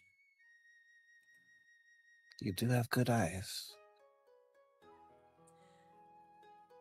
I will admit I didn't see much of her, so my assessment isn't perfect, but think at most she will want private time to process on her own. And I do admit concern that she will be able to find that at the court. So, however this plays out, and I don't need to tell you this, but keep all of this as subtle as possible, especially since some of this could be leveraged against us. This is much milder than clearly the concerns we had, but I do wonder if in a court environment, if this developed into a drama, if it could be problematic for us.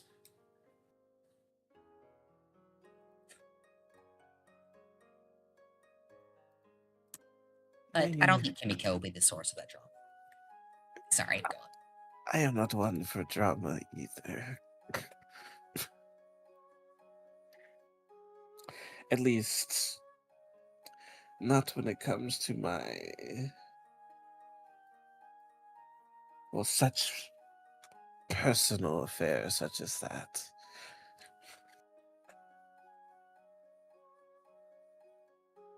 If it's honor on the line, then yes, I can be very dramatic, but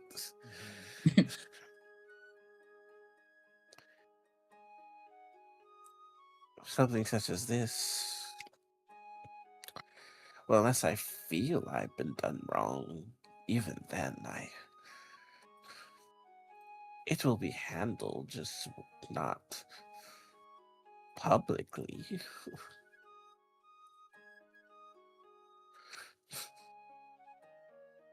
It is not you I worry for, nor Kimiko-san. You think Side glance. You think Yutaro-kun will do something?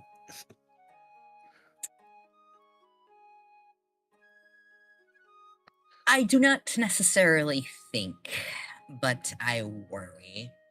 Perhaps in a flood of emotion following whatever conversation ensues with Kimiko-san. And perhaps an over-eagerness to show his commitment towards you. With that said, his relationship shouldn't even be known of. So that's something that ultimately you all need to be figuring out. I mean,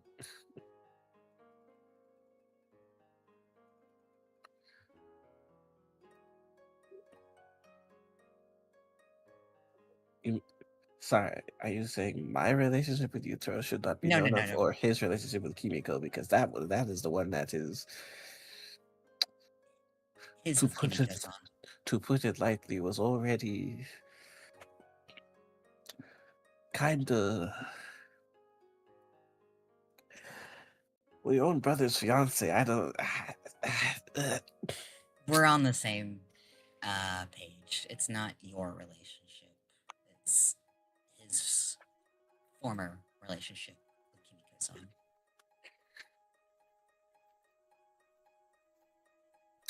I do. I suppose I will affirm to him that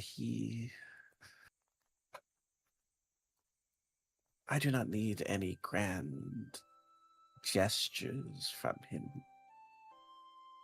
All I would really ask is to be chosen. But of course, he does not have to. He can choose her, and I won't die.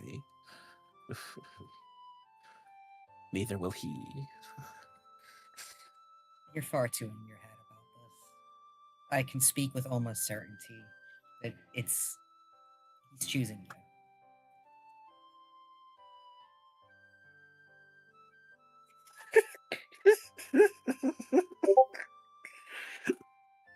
Sorry.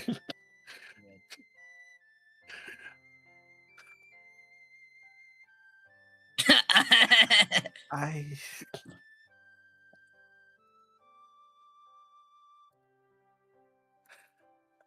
do not think I am in my head. But I am not also going to be moving with the idea that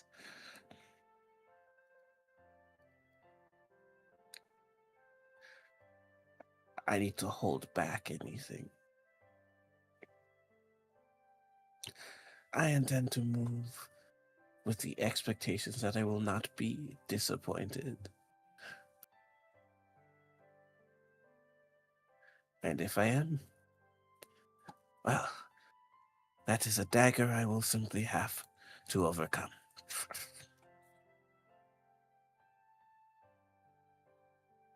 He's almost like dead silent, like he doesn't even want to think about how awkward that's gonna fucking be if that's how it played out.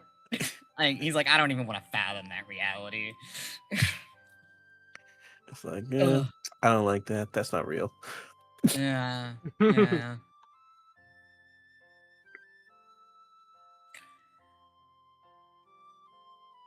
I will trouble you no more, but it sounds much as if you no longer need a bat in your ear, and nor he.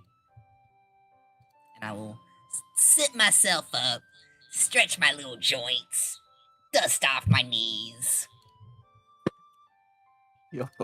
Your presence is still appreciated, Alto-san. I appreciate that. Whether it is a bat in my ear or a friend to share sake.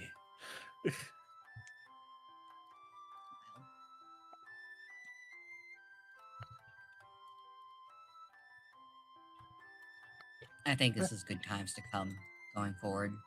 We're all on the right foot finally. Kind of gonna look up at the sky.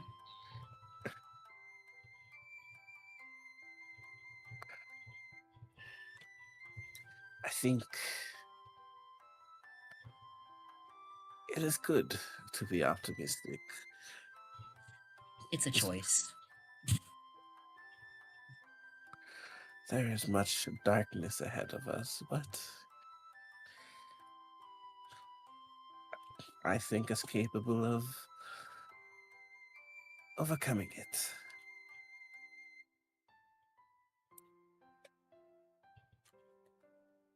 I am not of this disposition often, and forgive me for sounding like a tired old man.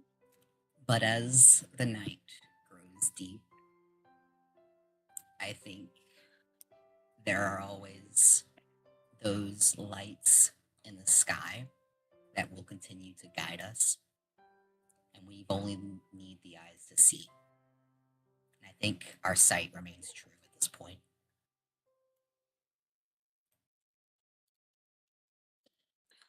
Take care, Mitsuki-san.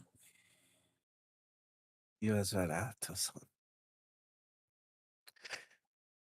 I'm gonna go hang out and figure out where liquor is. It shouldn't be too hard. I think if you just ask. Drinking part 2. Assuming we didn't empty the reserves. Yeah, we drank all the sake. It's all gone. All gone. There should still be plenty left. Oh yeah. Oh yeah. Chop chop, where's the fucking sake? I'm not literally saying that in character, but I'm gonna go find a guy. Aisha's like, so yes, sir. Alright, I'm done. If we want to have fireworks, we can have fireworks. If anyone else wants to yap.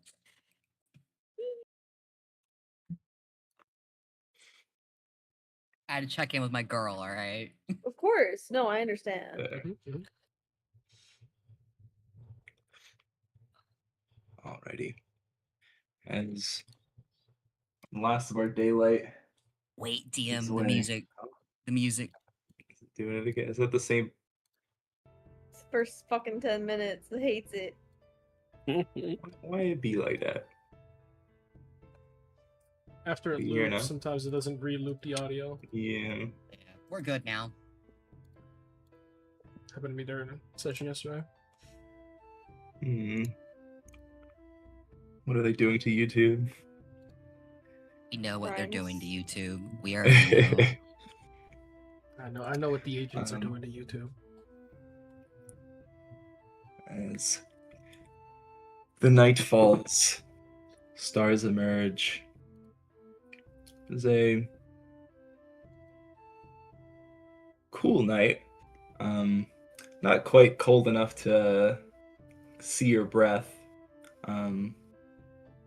but chill nonetheless. Overhead, periodically, see Tarme soaring about. Summer walks out this courtyard here. Center filled with assorted fireworks, rockets, different sizes, designs. So I was like, well, seems as good a time as any to begin. He unsheaths his sword. He goes, I hope this works. He swings his blade, igniting in flame.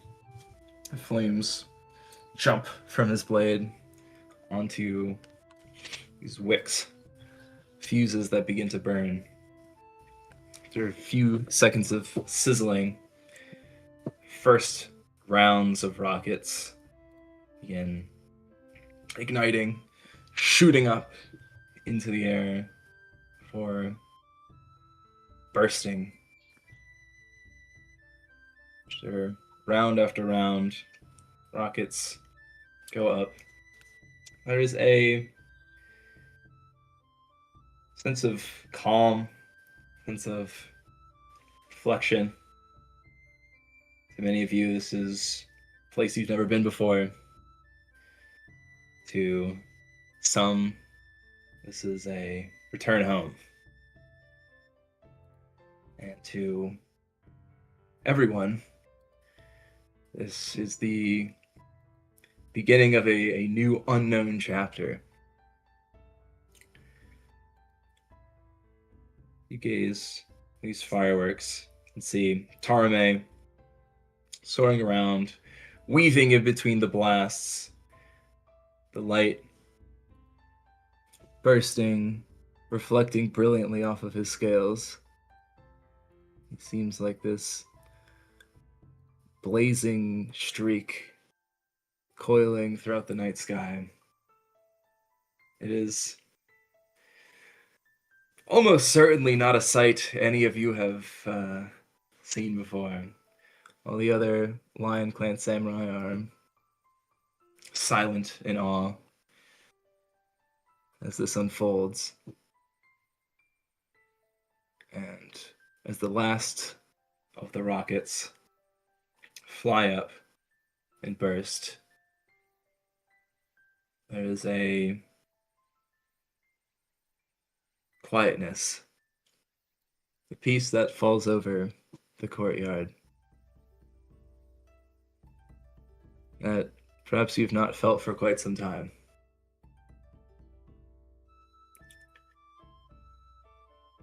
After a little bit,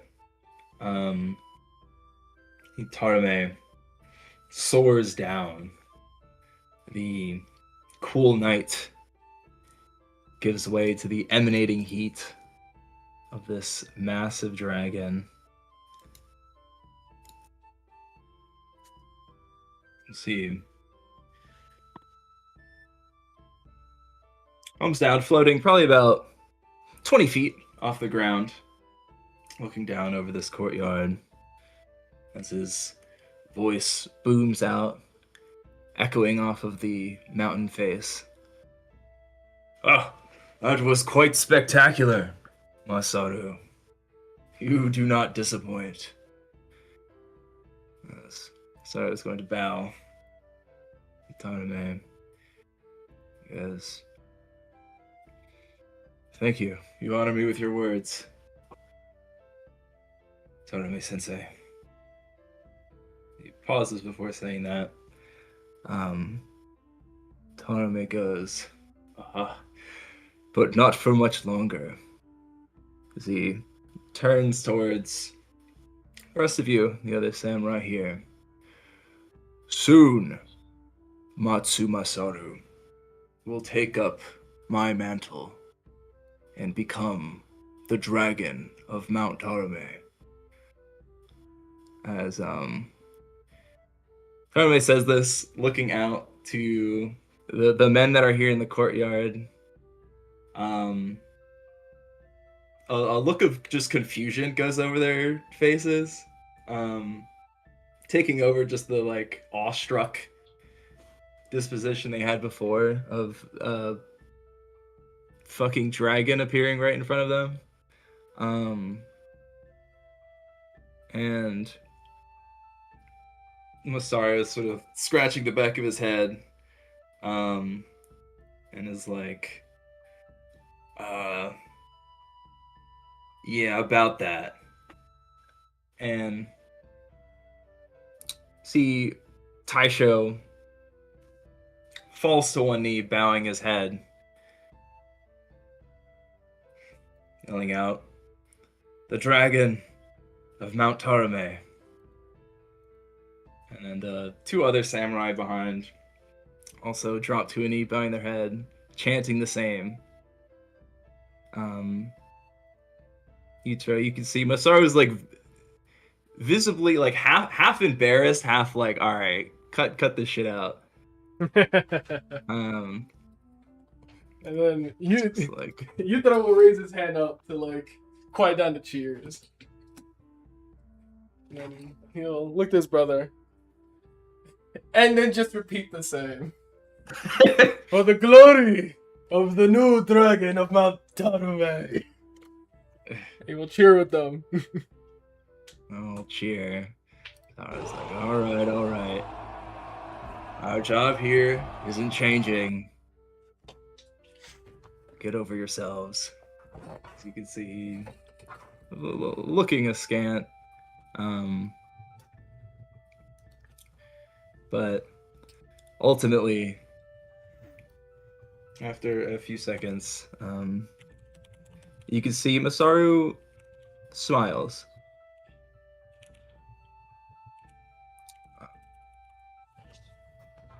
Tarume chortles the interactions here. Well, I believe it is time Sosei and I go and finalize the terms of our contract.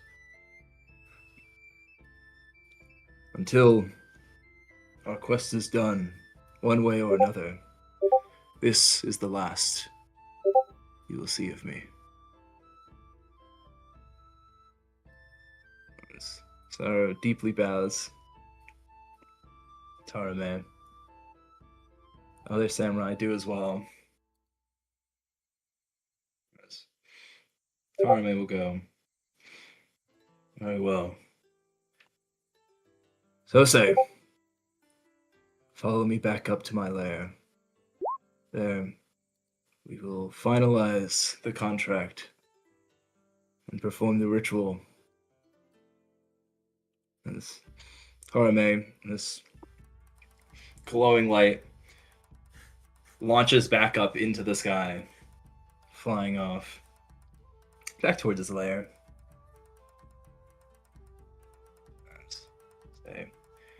Sosei will follow off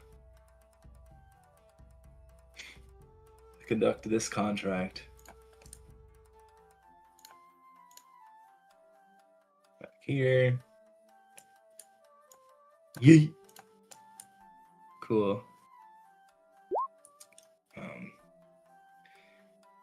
As Taisho and other samurai will come up, congratulating Masaru.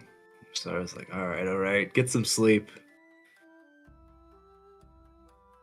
Brushes them off in their praises. As Taisho bow to Masaru and also bow to you, Yutaro.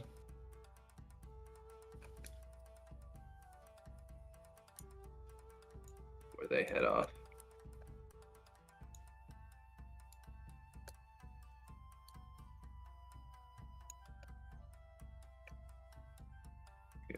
Do these back over here.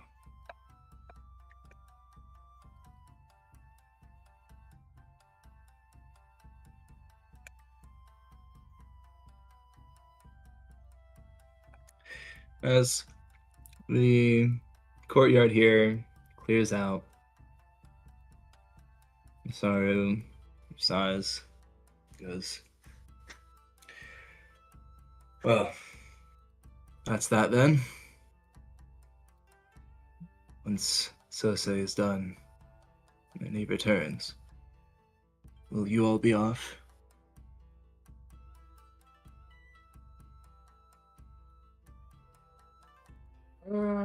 Thinking. Should be, right? We don't have anything else planned in the Lion Clan. I think Yutaro got Yes. everything he wanted to get accomplished. Absolutely, we should be. So. Hi. We'll leave it done. Get a proper rest and then ride up.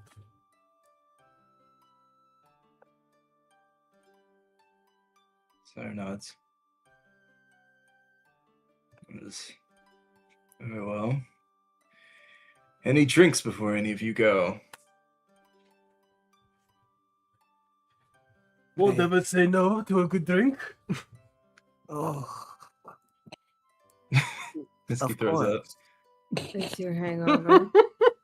Some of you should consider pacing yourselves. Just some of you. Not looking at anyone in particular. Hi. Some of you. Mm-hmm. Because Masara's like, I think there'll be ample opportunities to pace yourselves on the road. This will be your last night here. Surely it's worth celebrating. That is an arguable point you have made. Shit, I'm in. Deny one to offer such a generous thing. When you put it like that, I'm in. Drinks abound. Sake brought out a few more bottles. We are approaching our 1 a.m. mark. You know what? I'll pop an energy drink and I napped early. Oh my god. I'll be alright. I took a nap earlier. It's okay. We're gonna hear you struggling tomorrow. It's fine. We haven't ran in like fucking forever. We ball. Alrighty. Yeehaw. It'll be quick, I think. Maybe. Theoretically. Yeah. I'd be surprised if it isn't. But we'll have our night of drinking, our night of celebrating. Then everyone goes to sleep. And our last little bit of good rest here within sturdy walls before heading back onto the road. Who the fuck is getting the creepy music? Oh no. Oh no. Oh no. Who the fuck? It's you, bitch. Shit, who wants to go I- first? It's you, bitch. fuck. I don't know if it's me. I don't know. It's, I think it's it's gonna be all definitely of us. Alto. Oh, It's definitely oh, Alto. fuck. Oh no. Okay. Okay. All right. I'm drunk in my dreams. All right. Here we go. you did go to sleep drunk, so that's fitting. Yeah.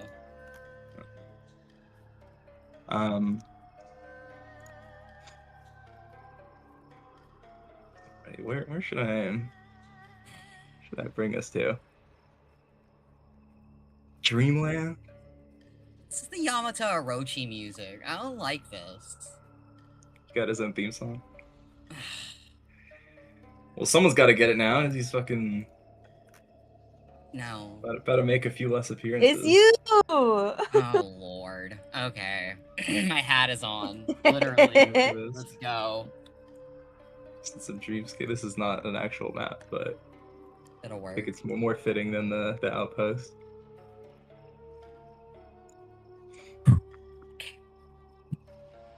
Alrighty. Gorgeous map though. What the fuck? Yeah, this is cool. It's Move the cool. grid. I was planning on just using this for whatever in abstract dream space. That's cool. Remove the grid. I believe in you, There's D. a grid under the grid. No. Oh no. Well, that one's not as offensive. It's okay.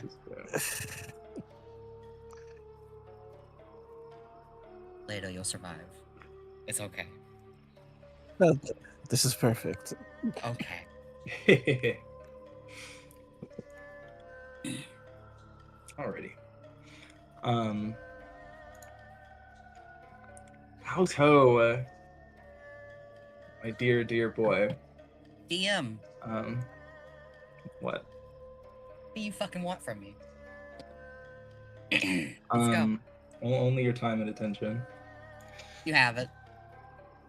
Wonderful. You find yourself a familiar place. A place you're probably tired of seeing. Find yourself in a gray field. Familiar images of samurai in their dying moments. Frozen in time. Look up. Constellations forming and reforming, lines shooting between stars. You've grown quite accustomed to dream walking, hopping between dreams, maneuvering through the realm of dreams and such.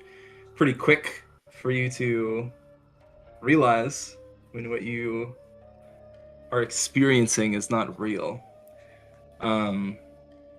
Though something about this place just always feels a bit off. It doesn't quite feel like Sachiko's domain. Doesn't quite feel like you're jumping between other people's dreamscapes. As you are looking around, there's a understanding that comes over you as you are expecting something you don't quite recall at first. And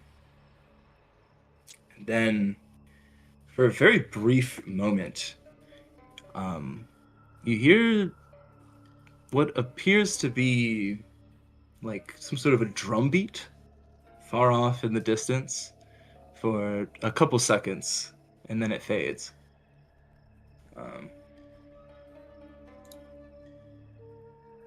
What do you do? A drum, I instantly conceptualize and self-reference as a heartbeat in my own brain. Categorize that, and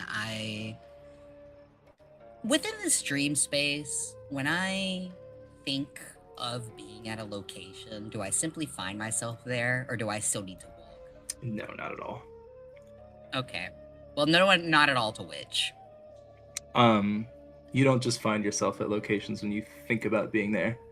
Got it. Let's fucking walk there then. Let's approach. Gotcha. As you begin walking through all of these bodies off towards where you heard that drum beat, you hear a voice. One that strikes you as very unfamiliar. Voice of appears to be a boy. You hear it go, "Oh, where are you going?" Does the voice have a tangible source, or is it a voice? I'll look to it. Yeah. As it first initially starts speaking, it sounds as if it's all around you, and then it very quickly localizes sort of back to your left as you look behind you, um, you see this teenage-looking boy that very immediately is strikingly kitsune-like. Ears, tail, white and red fur. This is not a being that you've seen before Okay. at all.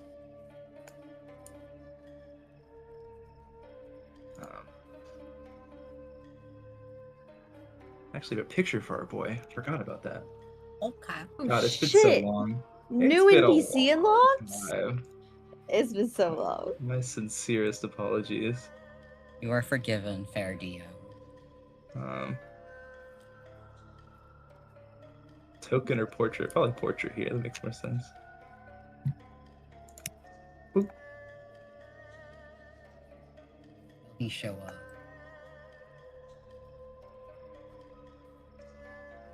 Womp womp.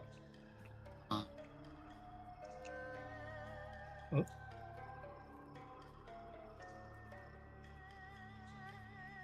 Forgetting how to use fucking Roll20. There he goes. Hey.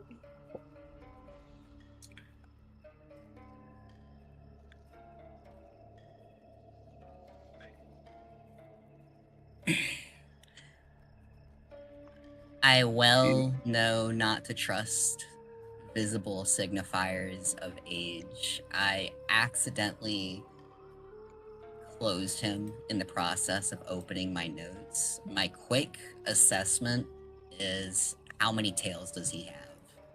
There Two. he is. Two, just two. Okay.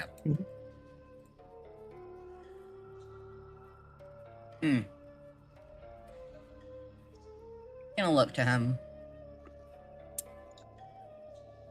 I am approaching what my ears picked up. Did you not hear the beat of the drum?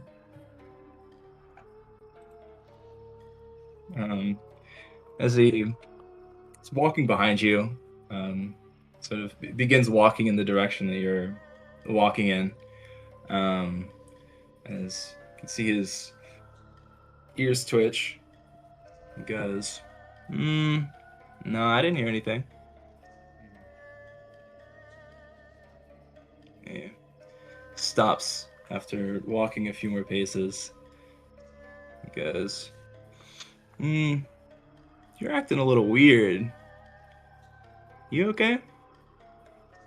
What about? I kind of gonna tilt my head. Like, what about? I like pause, then stutter. What am I doing that's weird exactly? I mean, normally you're not so vocal, but nice to hear your voice. He continues walking the way you were walking.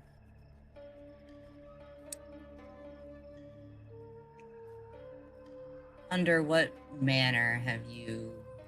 Well, no. Let me rephrase this. What do you mean by I'm not so vocal? When have you heard me be vocal? I tend towards very vocal or not at all lately. He shrugs his shoulders and is like, I don't know. Normally you only say like cryptic things or stuff that really don't make sense, honestly. If he's continuing to walk with me, I'm still going to be approaching the drum. Has he stayed still where he's standing? Or is he just walking? No, he's walking with you. He might be like a few paces ahead of you at this point. That's fine. I'll keep him in company. Mm-hmm. Where have you seen me? Because I don't think you're talking, at least to the same awareness of me as you are now.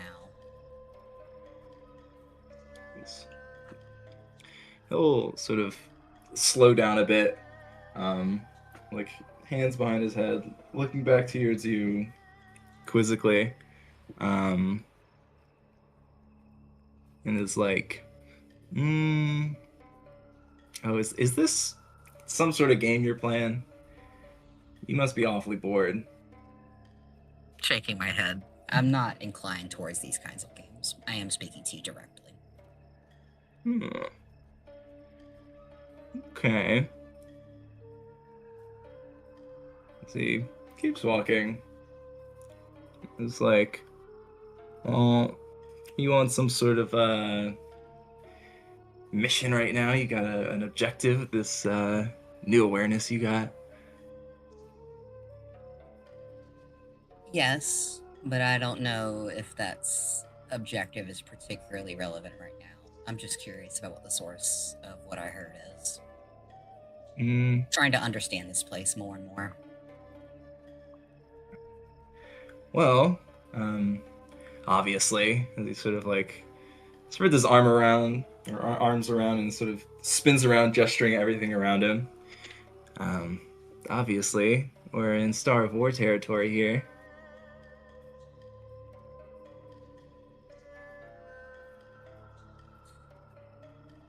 Out of character, debating if I'm going to pretend to know what that is or not. I'm just going to say, very obviously.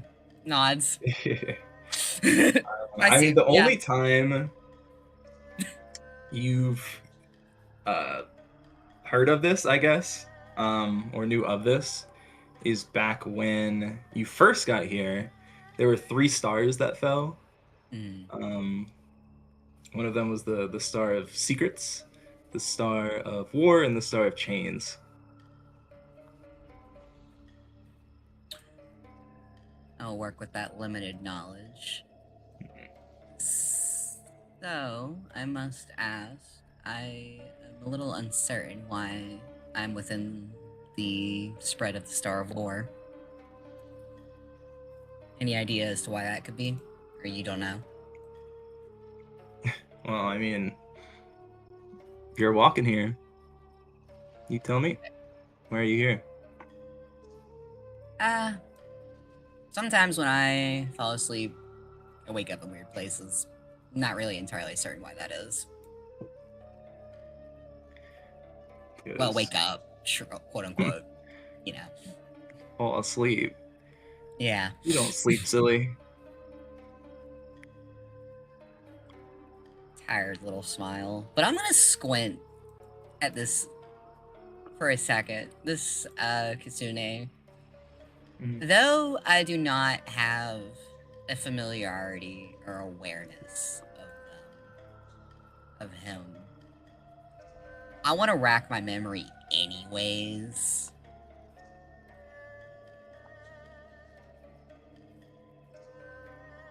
I can do a roll for it if you would like, but I almost want to think kind of almost in a more intuitive, impressionistic sense if maybe I have witnessed this individual in some other expression, whether through childhood, whether through other dream states, whether through fucking energy, what the fuck ever. You've never met this person before. Yeah, okay, figured. Though they are speaking as if they've known you. Yeah. Well, I suppose the question begs, because I have to admit, sorry about this. I can't say I recall you in any way. How have we met? He looks back towards you pretty weird. And goes, well, that kind of hurts my feelings. But I guess I can't blame you. Well, I'm one of the Kitsune that sort of maintains the Constellarium here. And as you can tell, you're here. So, you kind of fall under my, obligations.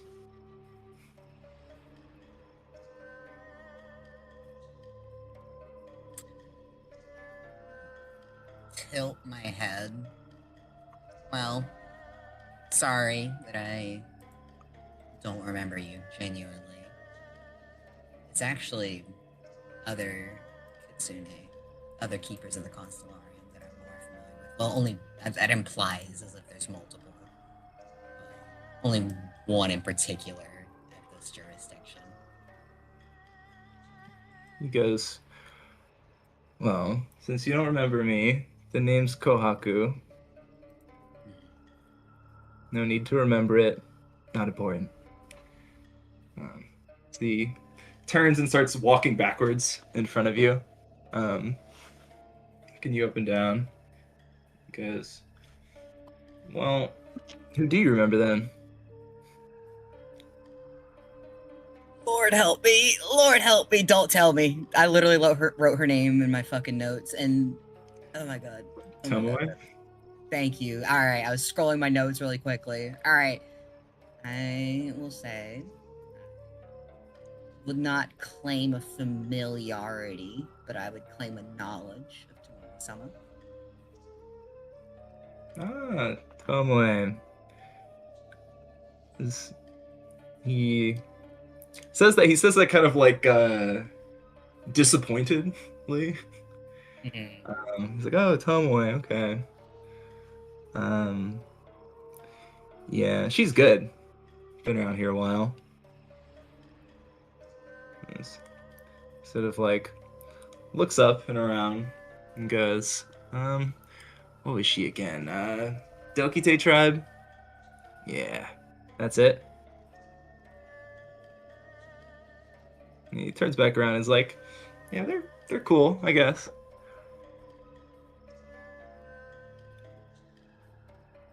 I have to ask, because she's told me, and I believe this, that I am not supposed to be here in the first place.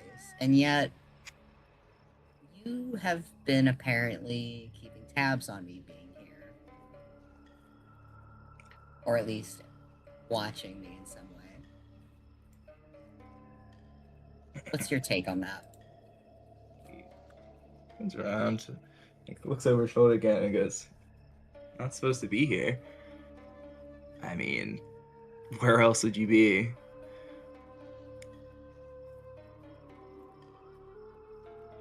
Somewhere that other humans would be when they rest. I guess. He lets out a laugh. He goes, human? And he sort of like looks you up and down again. I get it. That's what you're going for. Okay. I will give it to you. You are acting pretty human.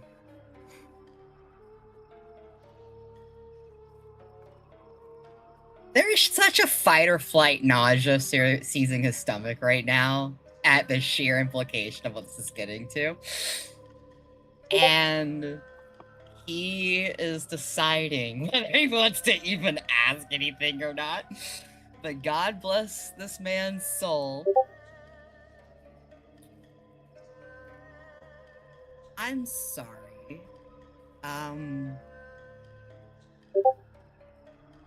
What do you mean? He goes, I- you can No, play that's all the games you want, but can't fool me. I work I'm- around here. I know you're not a human. And he I am- pauses and sees you sort of not following what he's saying, and goes, come on, star shadows. I get your whole thing. And he sort of takes his hand, gestures up and down, goes, this is like taking the form of a human that once was or something. Or is this just for a fun thing?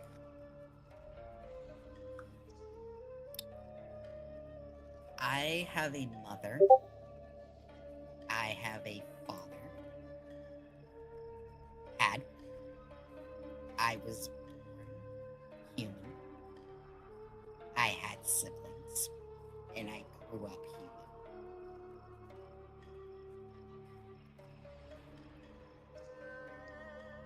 As you say that, you finish speaking, you hear another two drum beats. Doo, doo, off in the distance. As Kohaku, his ears perk with that. So he looks over back towards the drum beat, back towards you, and goes, uh-huh. And Tomoe played along with this. I didn't really think of her as the type. But, alright, I'll give it a try. Where were you born? Somewhere I know. I was born at the edge of Kitsune, in a small village within a small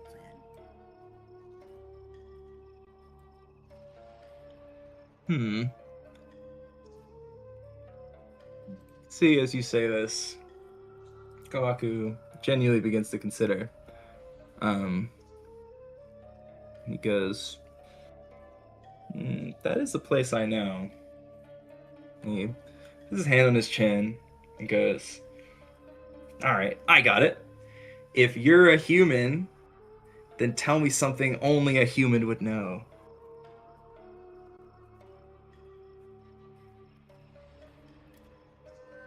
The hands are on his face right now. Like, this is the most difficult question he's ever been asked. Kaku finishes speaking. You hear another 2 drum beats. Doo, doo. Even louder now.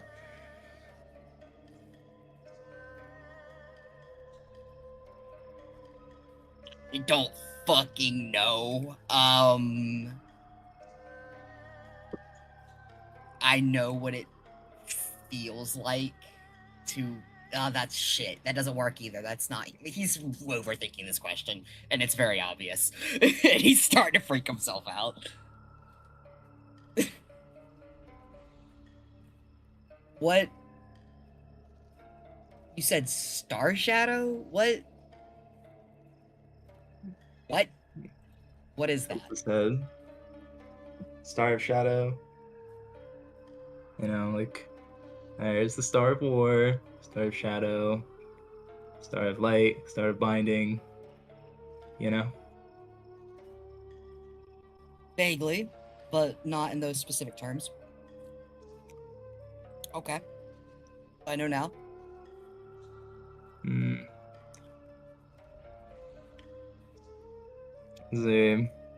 He's looking towards you and back towards where this drum beating is happening. It's like, Star of War seems to be quite active. Wonder what's causing that. He looks back towards you. It's like, normally you don't disturb the other stars. Maybe it's me. Keeps thinking. He puts his hands back behind his head.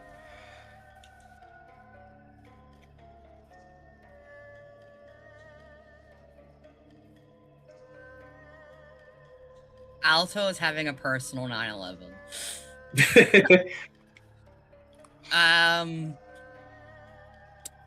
In the midst of this, You know, you should talk about it.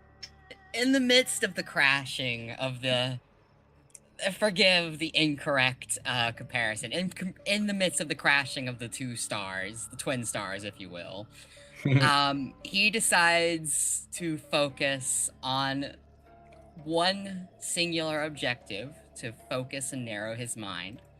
What is having the Star of War so active? What is that drum beat? It feels close now. Like, how does it feel? Feels louder for sure. This reverberation goes out. You can feel it impacting your chest, kind of vibrating through your body. And when you're focusing on the feeling of it, it feels, I wouldn't say good, but it feels like invigorating in a sense. Feels like it makes you want to do something, for better or worse.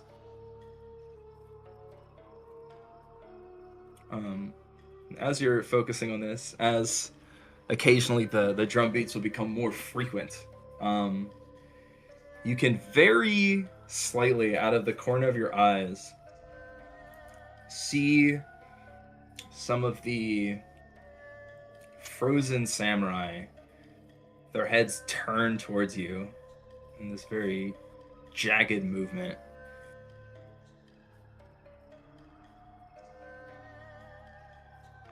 Well, looking at Kohaku, he doesn't seem to notice anything. Just keeps walking.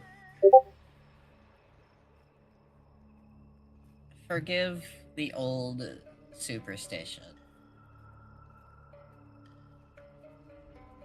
Why are these old vestiges of samurai here? Why are there shells here within Star of War? He's not elaborating on what that superstition is, but he is on edge and he's not looking at them.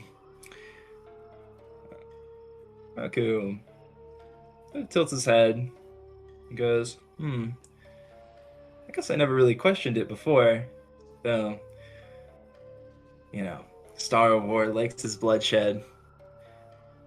I don't know. I guess if I had a room, I'd want to decorate it with things that I like. Are they the shells of samurai that once were, or are they simply dolls? As far as I know, these were all once real people. He walks up to one of them, kind of pats his hand against them, and there's this sort of like gray rippling essence that goes across the surface of their bodies, and is like, I heard once that all these guys here are still conscious, but that can't be right. And also, I don't want to think about that, so I don't. Yeah, I'm not gonna respond to that. I'm just gonna tank that bullet and try not to freak out. Okay. Alright. You are definitely taking so many bullets right now. It's insane. Alright. Alright, we're keeping her cool. The Star of War beats and appears to be hungry, is my internal calculated recognition. I'm filing away many theories currently, but for now, it is now evident that at the very least, the Star of War is capable of collecting souls. Internally, this isn't surprising. There is a lot of myth and stellar mythology regarding how souls are in part escorted by stars, and if you had a particularly malicious star, this could be a fucking problem. Trying to internally create some frame of reference, and how I don't want to be fucking collected, but I'm not of the Star of War. Fuck that motherfucker. Let's go figure out why this bitch is beating.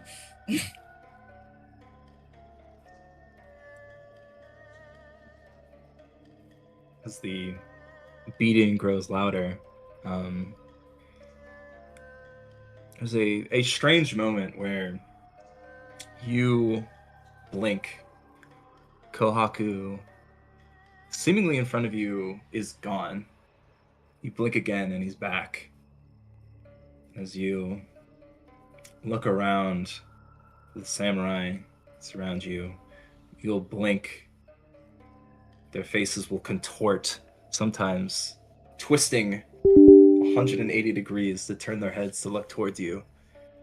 As you blink again, they return to normal. This beating grows louder. It stops sounding as if it's coming from a direction and starts to feel like it's coming from all around you. Sometimes feeling like it's coming from within, emanating outwards. You find yourself struggling to continue forward in a straight line, though Kohaku seems unbothered. Doesn't seem to be acting as if anything odd is occurring.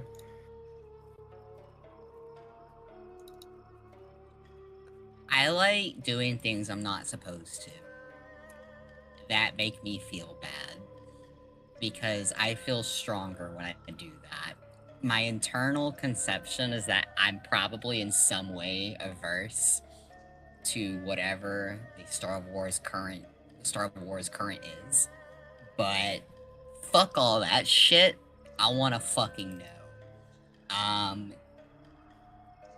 If I have to focus on Kohaku to keep my path, I will do so. If that's not getting me anywhere, I will instead do some weird bullshit. But first, let's see if following Kohaku works. Gotcha. I guess how long would you be intending on doing so? Give it a solid 30 seconds. Do I feel like I'm getting anywhere? As you are continuing to follow Kohaku, the drum beating does seem to be increasing in intensity and frequency. Yeah.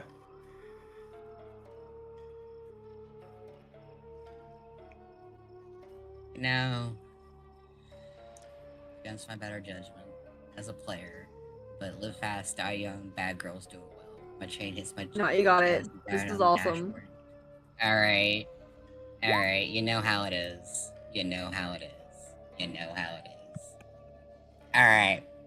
I want to fixate very specifically on the beat of this drum as my target.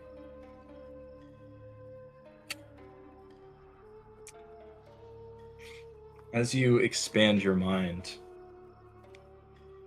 beat of this drum rattling through your body, you feel this power surging through you, this urge.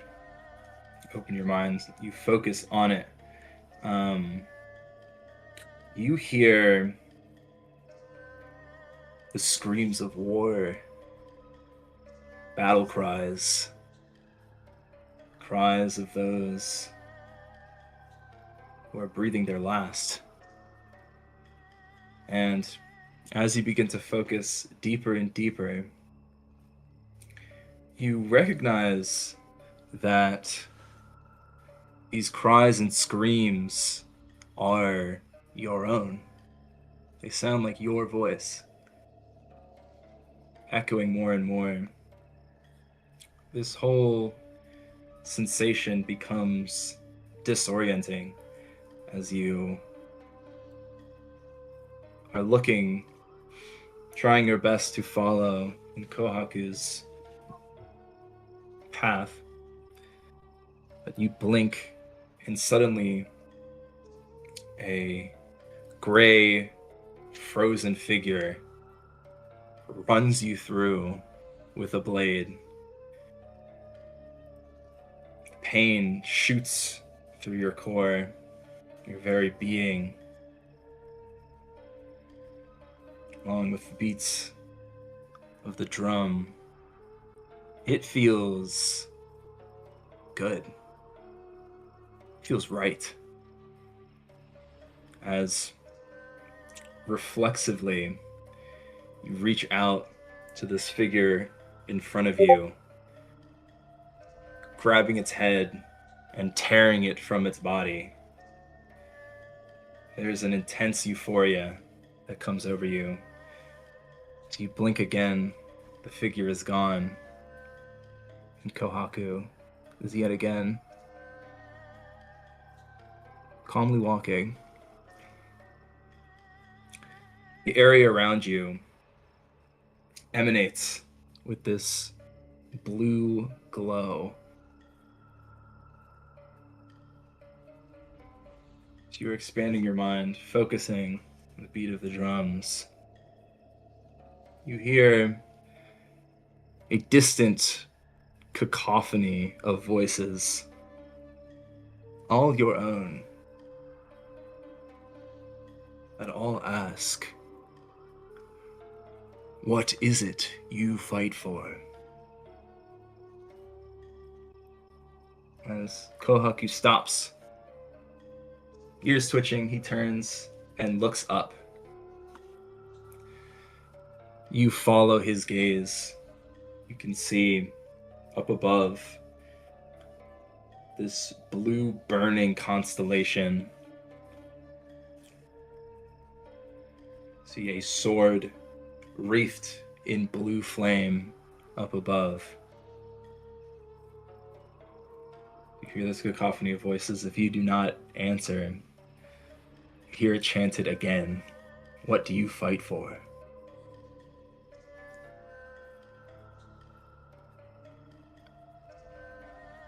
I fight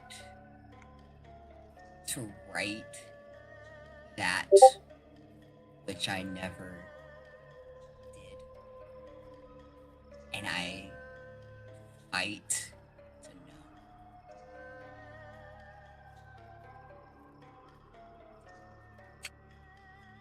Sorry, you I fight cut to out. right my. Last There you little go. bit. Let's rephrase this actually.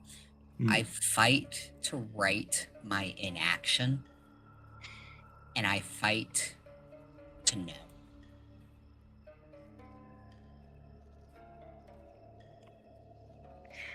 See voices quiet briefly as the drums continue.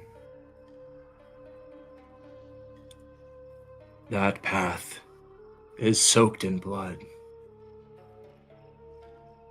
With action requires power. And knowledge requires sacrifice.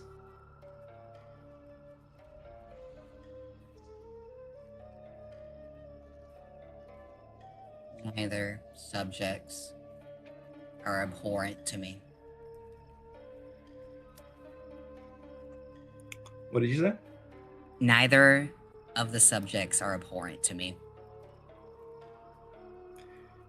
As you say this, you hear cheers all around you.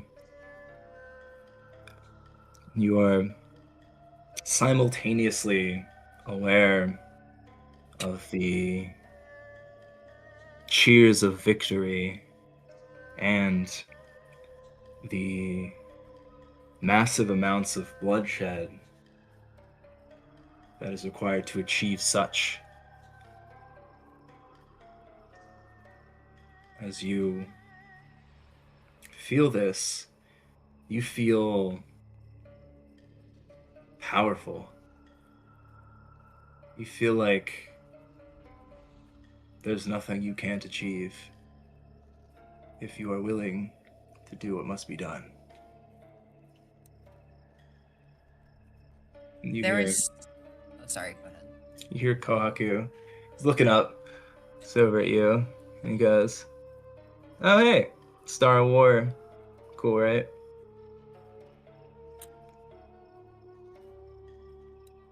Something like that. I could see others going rabid on it. There is a part of Alto, not conscious, but more on an emotional level, that is utterly nauseated by power. On an emotional level, despite what he said, there is some sort of internal aversion, almost a distaste for power, both in how he sees other people profess and be proud of their power, as well as the idea of it being presented and put into his body. Or his dream state, I suppose.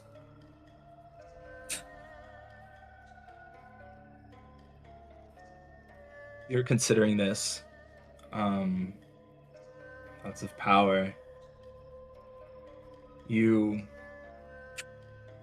blink. You see before you, and there are no words, but there's a sort of understanding that there are tools before you. As you see various weapons, swords, axes, bows, crossbows, spears with their pole arms. And there's a question that fills your mind. What tool do you need to achieve your goals? Well, the instinctual thought process is, of course, a tool that keeps me discreet, out of sight, and able to kill.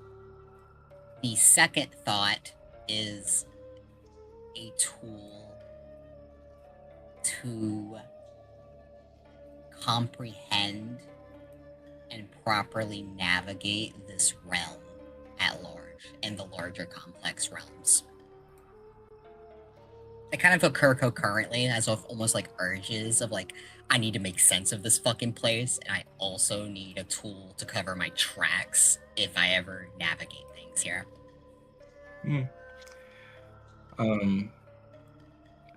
As you consider these things, your vision flickers between all of these weapons and the constellation up above. Flickers back and forth. You see before you a bow. All the other tools fall to the wayside. Not a large, powerful bow, but a small and unassuming one. And you blink again and it's gone. The drums stop. There is a warmth that fills your core as the constellation above you begins to fade. As Kohaku to your side is like, oh, where's he going? Oh, maybe we scared him off. Go ahead. I don't think I can scare such an intelligence. Yeah, I don't think he's scared of anything. Nod. As you look over to Kohaku, you feel incredibly nauseous isn't the right word. Disoriented, dizzy, like you're going to fall over. You feel exhausted. As trying to stand, you feel your body begin to fail you. Your vision of Kohaku in front of you gets distorted. You see two of him as he looks to you and is like, oh, are you all right? His voice begins to sound further and further away. As he moves over, feel your body give way. You fall. Kohaku catches you before you hit the ground. Your vision goes dark. And Alto finds himself floating within the realm of dreams. No Kohaku. Bye, No Star of Kohaku. War. Bye, Star of War. No Constellarium. I assume I am still dizzy and disoriented, or am I coming to my senses? You're recovering. It definitely feels like your spirit has just been put through a washing machine or something. Tired but recovering as I am, I will slowly come to my more immediate senses, assess the complex openness of the realm of dreams that I am in right now, and its character, how I float within it. Take a moment, a little bit, grounding myself in perception.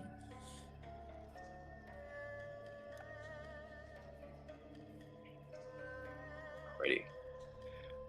Well, that's my dream stuff for you. How much longer are we trying to go? We got a list? Oh yeah, before I fuck off, I want to think about that bow, lol. Twirls hair, ha ha ha ha. Yeah, you know. But that's all. Damn. She's cute. I love a covert motherfucker. I love an unassuming motherfucker. That's I don't need hot. pretty. No, that bow was hot. That whole dream sequence was a time and a half. Yeah, I'm scared. Oh, yeah, you should. I think you should be. You're not I'll- fucking Yumi. and I can't talk about this to anyone because they'll be like, "Oh, I don't know anything No. about that. That's strange." You should talk to And I'll me die. about. You should talk to me about it. I think. Yeah. I That don't could know. go if well. You God's need some got me. Jesus. I don't know if they've got me. I need. Alright, I gotta stop. Listen, saying you just need stupid another shit. scientific mind on it. I got you. It's probably because you haven't like opened up enough, Alto. It's probably because you speak your mind too much. It seems like delusional thinking. I don't know about all that. Anyways, yeah. Bye. Whoever else wants to fucking be terrorized, tag you're it.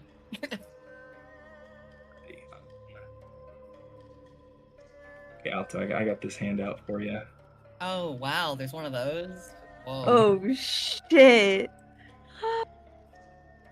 Oh god. Oh fuck. Wait. Oh no. Oh god, I have to read. Okay, I could do that. Dark mode strikes again.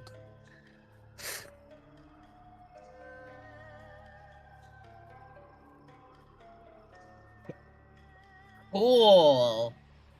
Wait, this is I actually sick as love fuck. Tyler, you get me as a player. I need shit that risks myself at all times. I do not want to use anything cool unless I'm in danger. I do not. I don't. You get it. You get it. I need to risk my sanity. All right. This is magical for you. This is Oh my kawaii. goodness. Alright. Let me fucking copy paste this shit and figure this shit the fuck out later. Alright. Noted. Well, I have some Mitsuki stuff we could do. People are still Ooh. down to keep going. I'm Ooh. chilling. I'm chilling. I'm eating my popcorn. Okay. Your turn, girly. Let me sit up in my chair.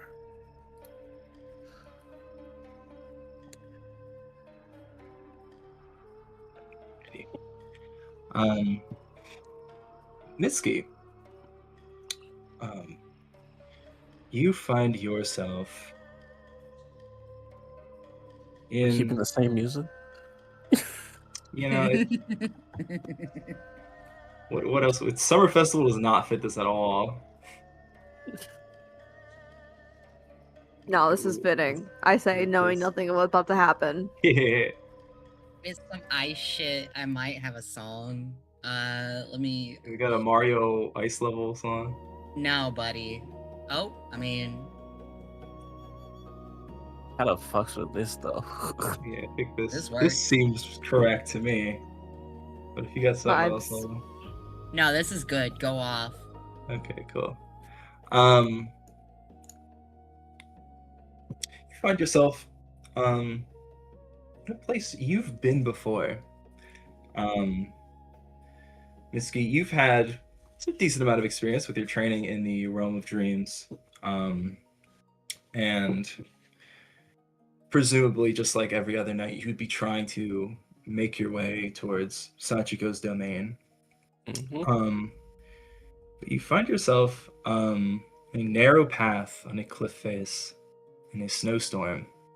And you are running from something. Your memory is failing you. You know that you're not where you're supposed to be. And you know that you're running from something. And as you run and run, you feel the cold wind against your face, limited visibility. There's a part of you that expects someone to show up, who never does. So you continue to run further and further. You feel your body get heavier and heavier. Luckily, what you sense chasing you does not get any closer. You're not sure if it's also slowing down or if it's just toying with you. But your mind is trying to make sense of this as you are trudging through the snow, trying not to lose your balance, trying not to fall into the snowy void below. As you hear this faint, ethereal woman's voice, one that you haven't heard in quite some time. You hear it go. After all this time, you're still here, running. How sad. You can hear the voice slowly fade from your mind. You can tell that this isn't coming from any particular direction. For a second, you mistake it for your own thoughts, but quickly realize that it is someone else's. What is it you do? I don't remember any of the context of who that is. I just know it's familiar. It sounds familiar. You could make a roll if you wanted to try and jog your memory, but it doesn't immediately come to mind. Oh boy. Yeah, I'll roll. Gotcha. And any intelligence check you want to do. That's fucked up. Let's go nature, baby. I rolled a 5 or a 4.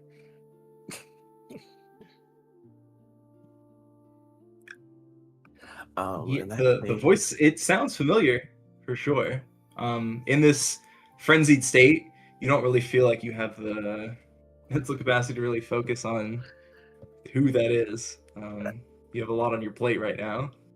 She will respond, huffing as she runs. If you pity me, will you help me?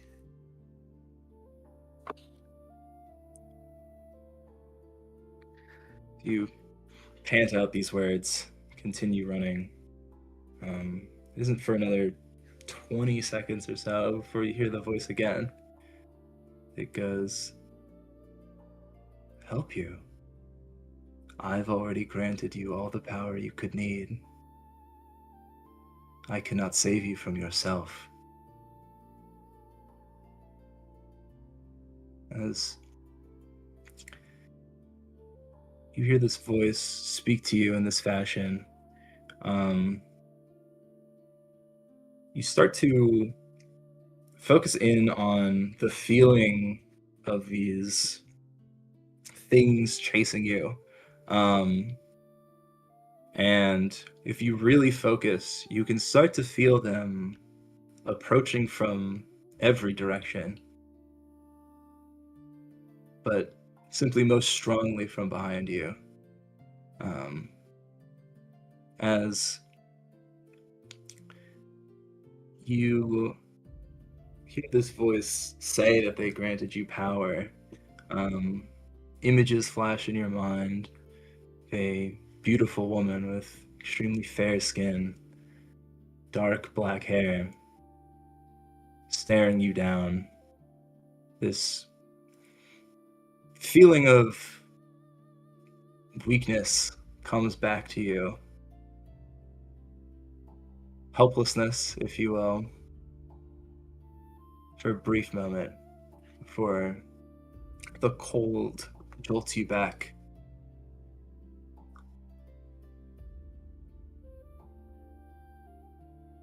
Am I armed? Yeah.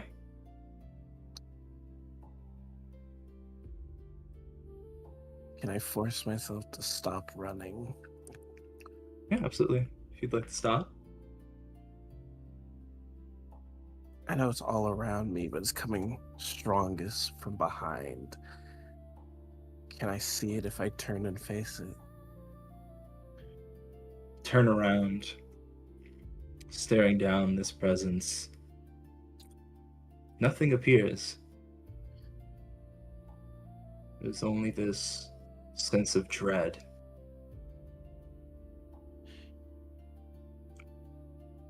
Do you draw your blades? Not yet. First, can I try and sense it with, like, my divine sense?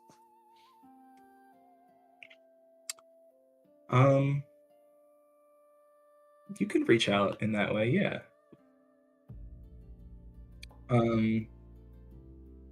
What does your divine sense pick up on?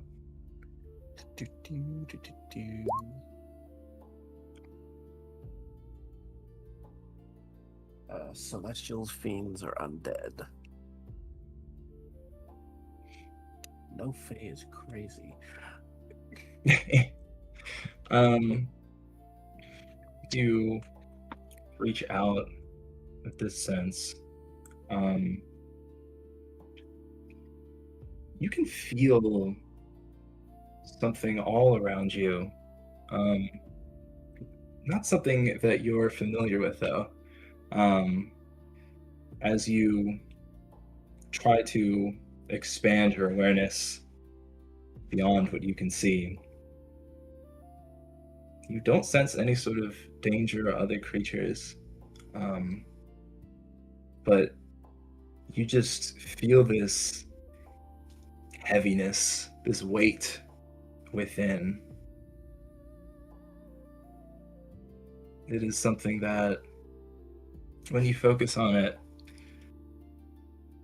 it feels like something you don't want to focus on. Almost like your mind is resisting being aware of this. Can I attempt to push through that? Push through not focusing on it. Yeah, my awareness keeps on trying to force me to not want to, like, kind of pick at that wound, and she wants to metaphorically dig her fingers into it. As you focus deeper and deeper, close your eyes to get at the source of this weight as you feel it grow heavier and heavier. As you sort of forcing your eyes closed to focus, you briefly open them, blinking, and you find yourself in a white field. As far as the eye can see, no more snow. And funnily enough, as you continue focusing on this heaviness, you feel it lighten, disappear almost. Disappear isn't the right word. You realize that this is not a weight that you have to carry. It's better wording.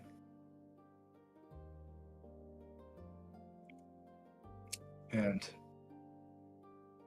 as you come to this field, you can see these sparse snowflakes falling around you. And with this similar intense focus that you were turning within, you turn it outward. It's almost as if every snowflake that you focus on begins to slow down. You can see each one in extreme detail, picking out every fractal, every turn, every edge. And as you move away from one snowflake to another, it continues to fall. The other one that you focus on begins to stop. You feel this presence behind you. This cold breeze passes over you. You hear this woman's voice. Ah, you have grown quite powerful indeed. Is that what you sought?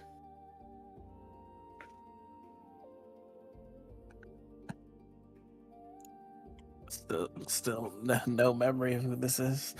Like, as you look back, you see this woman before you. The memory of who they were rushes back. And one bit of understanding brings another. As you remember this woman, remember the circumstance upon which you met, their power, how it changed you, how it almost killed you, and how your path has been altered ever since. That understanding brings the understanding that you've been here before, with Sachiko, no less. And you try to remember how she described this place. You remember her vaguely referring to it as your unconscious sorts. Yeah. She was here to get an understanding of the borders of your soul and psyche. But in front of you is a very different being. One that does not inspire such whimsy nor annoyance.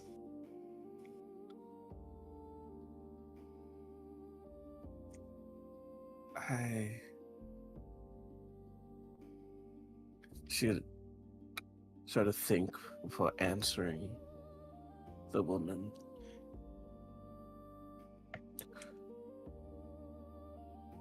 I suppose power was what I sought, but I knew not what I asked for at the time.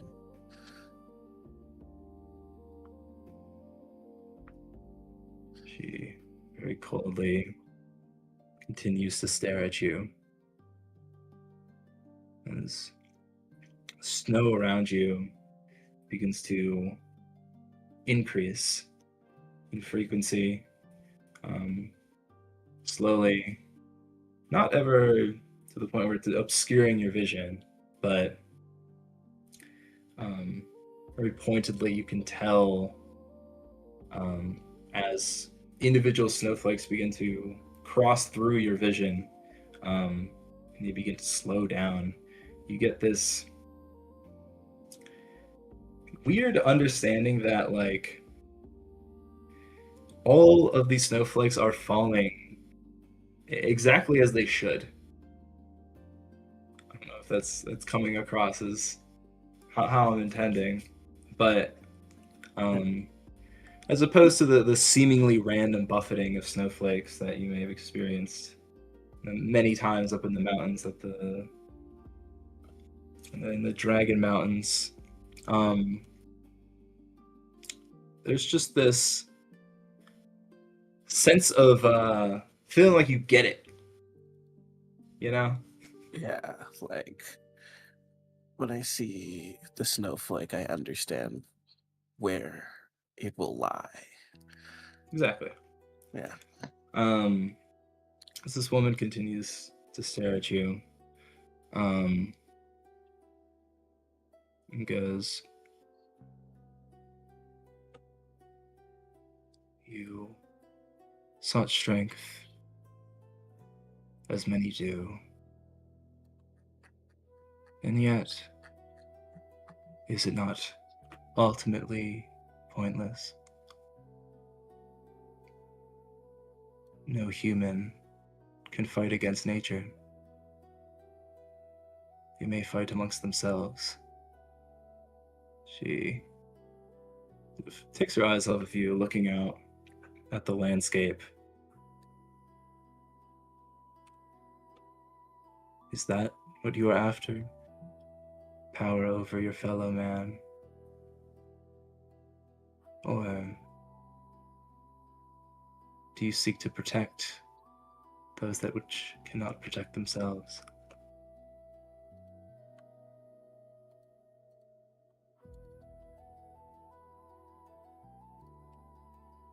Can those not be the same thing? Looks wise words. I began thinking the same thing myself. She begins to float a little bit further away from you as the snow increases intensity. Have you ever stopped to wonder if you would be able to save yourself? Or do you only think of others?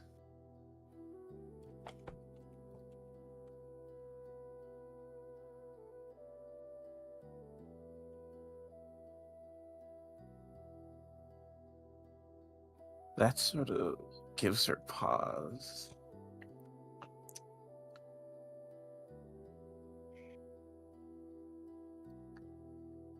I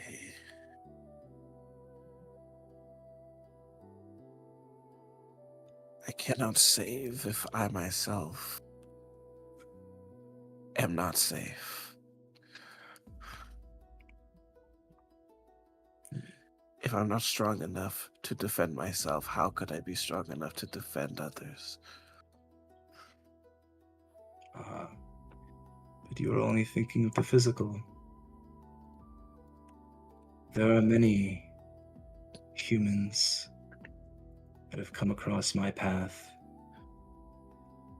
Very powerful. Many men would fall before them, a test of strength. But they harm themselves. They weigh themselves down with their own thoughts, their doubts, their worries.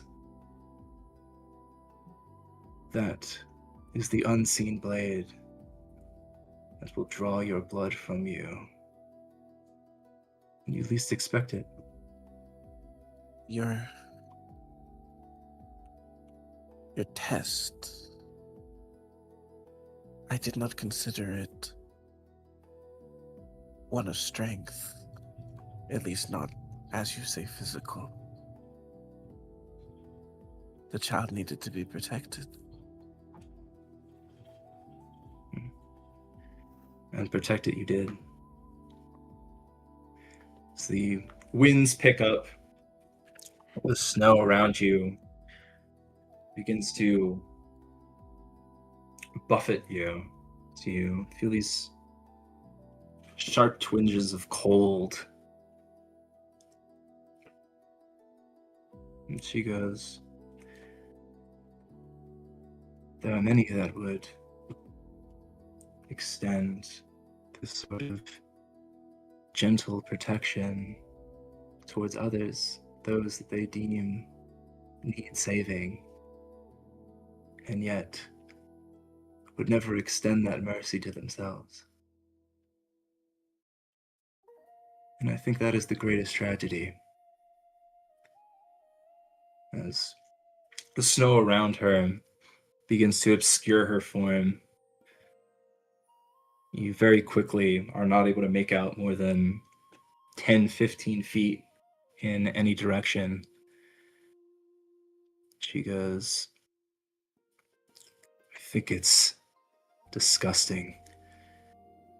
This inner corruption breeds cruelty. As you can see through the snow, face contorting, you can see these sharp fangs protruding from her mouth. Her face appearing half decomposed, rotten, horrific.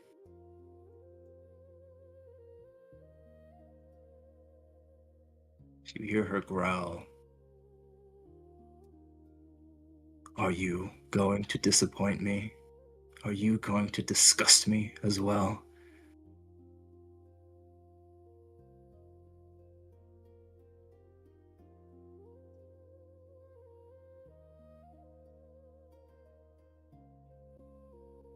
Uh, sorry.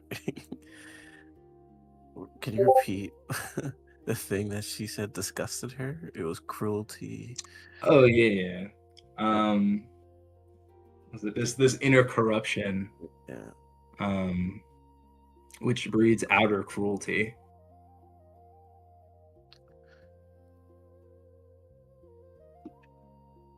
No. If what you fear from me is what disgusts you, then I will not disappoint you.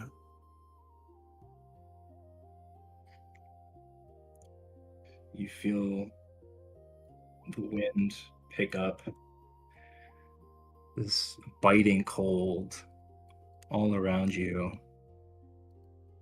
These jagged forms of ice deform around your legs, around the ground, crawling up your body, beginning to encase you in ice. You hear her voice. For everyone's sake, I hope you are correct. There are those who truly need your help and your protection right now. But you most of all. The ice around you begins to fully encapsulate your body. This raging storm swirls around you. A familiar scene comes to your mind as your consciousness begins to fade.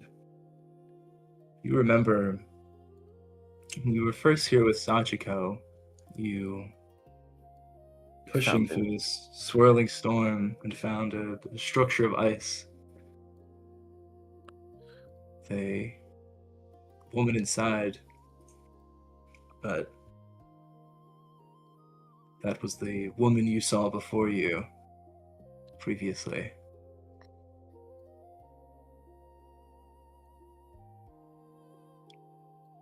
So you, within this structure, looking out, can struggle if you would like, but to no avail.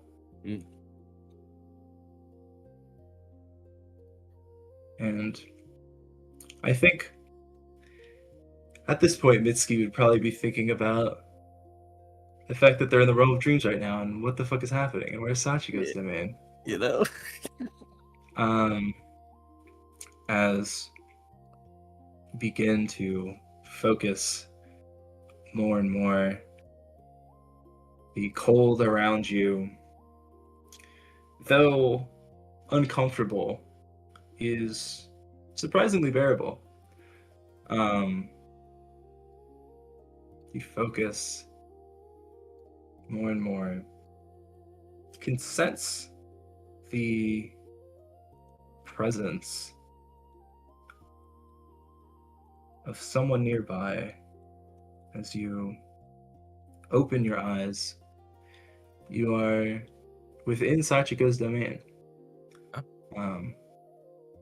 As you look up, you see Kuniyotage staring down at you. He goes, "Wow, you look like shit." Good morning to you too. Yeah. He holds his hand out. He'll take it. Yeah. Lifts you up. I think, Mitsuki, you would look around, you would see And Hayato and Yutaro are already there within the domain. But Alto and Sose are currently missing. At least I wasn't last.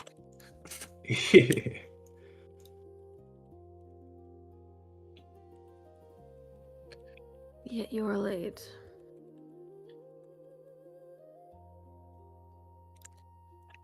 It takes.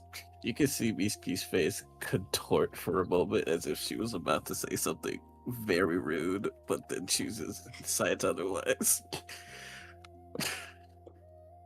The slightest corked eyebrow of like almost daring her to do it. Just there's all like apologies. I had some internal things to work through.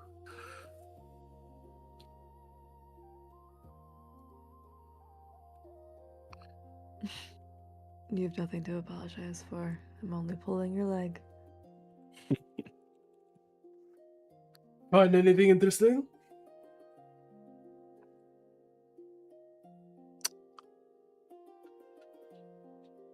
I think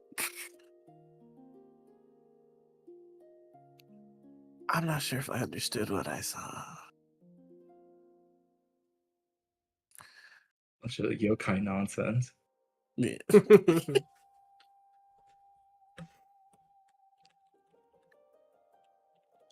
As it typically is. Good to show. I should probably have a different area for this. I don't have handouts for the other boons, but I'm just gonna have you here under your character for now. Oh, this is so fun. Yeah. Oh, that's cool.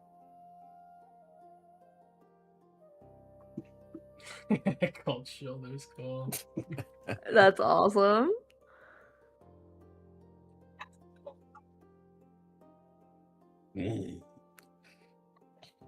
Dope.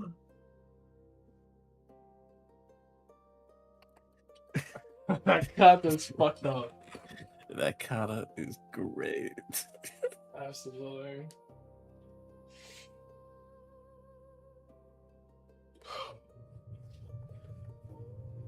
Like, non-lethal, I got it. They're not going anywhere. Mm.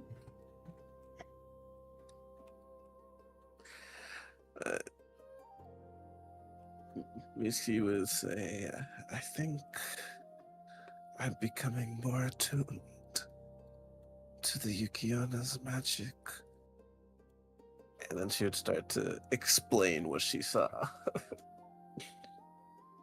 He's not explained this connection yet, unless I'm incorrect on that.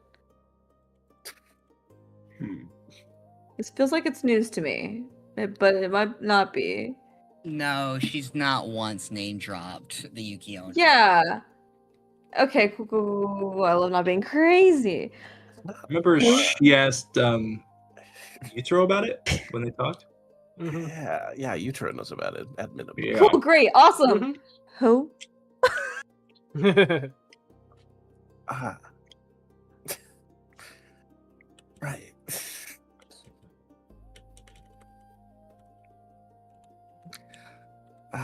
Damn, where do I start?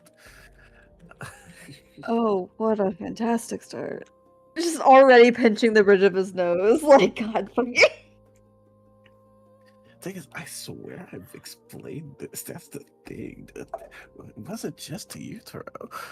It was just Utero. I don't remember this. I know it was a conversation with Yutaro, but I thought other people were kind of around. That's what I think it was. Because like you were talking to Sose first and then talked to Yutaro, but other people were out of their tents. But I could be misremembering. That was my understanding of it. Bro, I don't How know. that conversation happened. I don't know. I don't question remember mark. this. It's dreaming there. things slip your mind. You're like, I've never heard of this shit before. Yeah.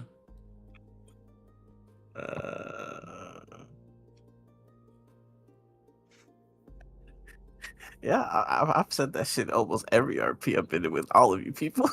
No, not Huh? me. No, I'm- you fucking haven't. I'm looking at like a tattoo, and that name comes up 7 times. In your head. It was never said. I'm looking in the dialogue boxes. Send the message. I want the reference for when it's said around me specifically. Yeah, like in particular, yeah. Aito ask, I do find myself curious of why you entered this line of work. This is why, with this way of life or family for duty, the timeline of experience, time with the Yuki-onna sets you on this path, or is what defined it? And Okay, maybe- wait. My memory is refilling, but my memory is refilling. I even researched the Yuki-onna. Wait a second. It's I'm been a not- long time. I'm not crazy. I'm help jog my memory then. And licked wounds. Because before it'd be real fucking funny if she's explained it to everyone but Hayato.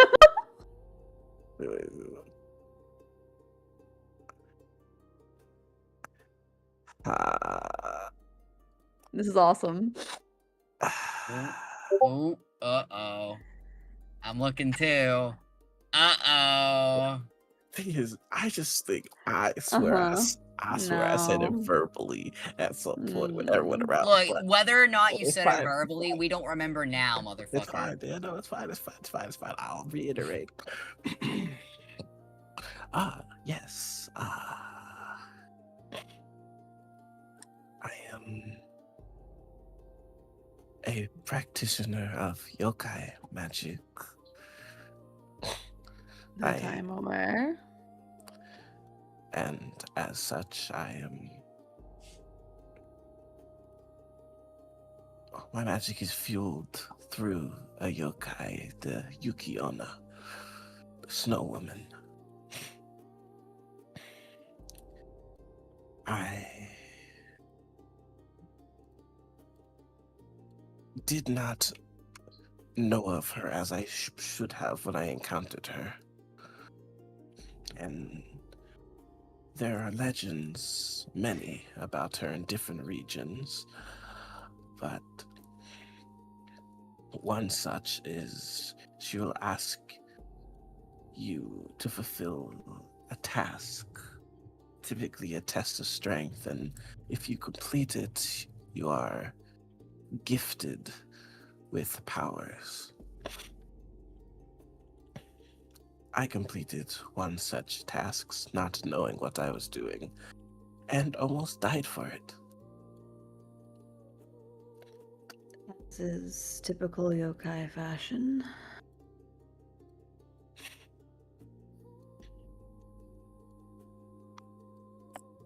But I'm assuming with her association with the snow, that makes sense as to your cold preference. it is not a preference. Ability. Little smirks at that. Results.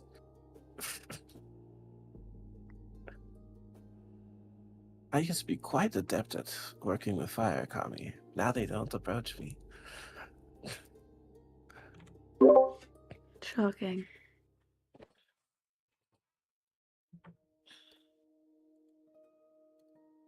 What do you? I assume she goes and informs them of what she just witnessed. Yes, yes.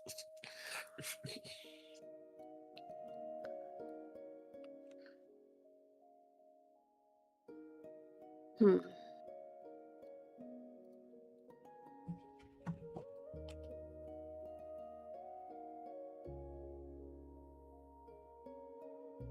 I'd previously seen the Yuki-onna encased in ice, but now it was me encased in ice. What But it has changed for you that would draw her attention towards this inner plight?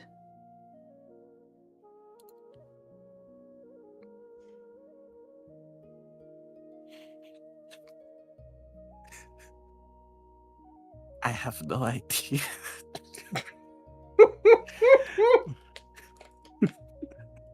Just the most deadpan stare into the camera.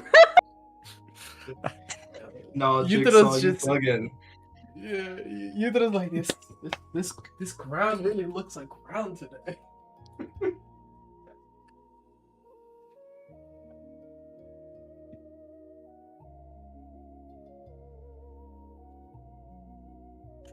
Then perhaps you are in need of reflection of yourself and dissection of what has changed in your life recently. He squints. It couldn't be about him. He points at himself. Me? And you're certain? Well, it felt like the implication that I was running from something.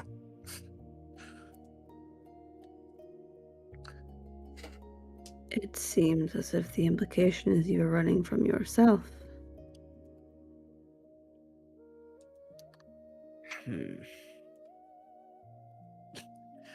And this she will just like plop down seated. just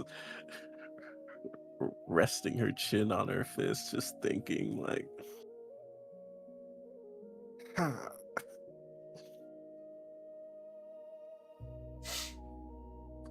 Is there think I might- something you've left behind recently? Whether that be a dream or a relationship or a promise.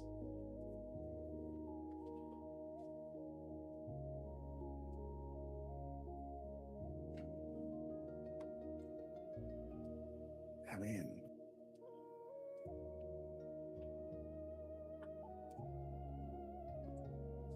the closest thing I can think of would be Sachiko, but I didn't really leave her behind. Oh, is it that I gave up the mask? That can't be it. Is it the mask? Do I need to take it back from Sose?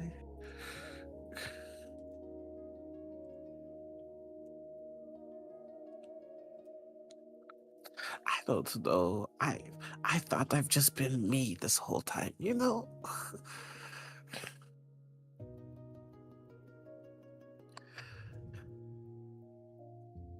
I've only known you as you've presented yourself. Have you experienced self-doubt lately? In any regard? Oh.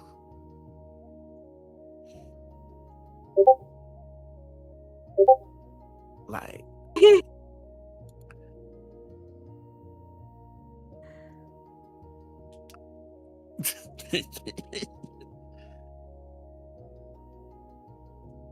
like a little bit, but like that's all personal, not about protecting anybody.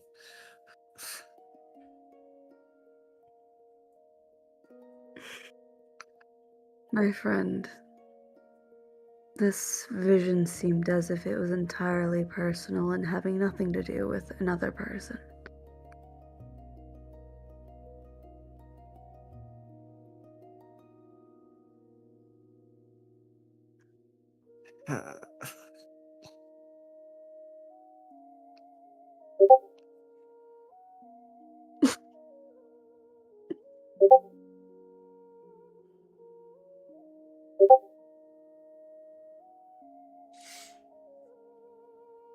Are we making connections right now in your brain? If they're right, they're stupid connections. It might be the stupidity that is what the yokai is after, to ensure it doesn't infect you. Ah, I see.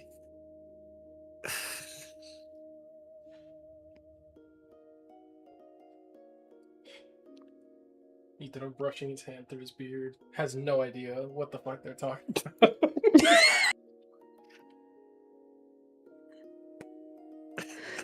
I have to feel like he's parenting children right now.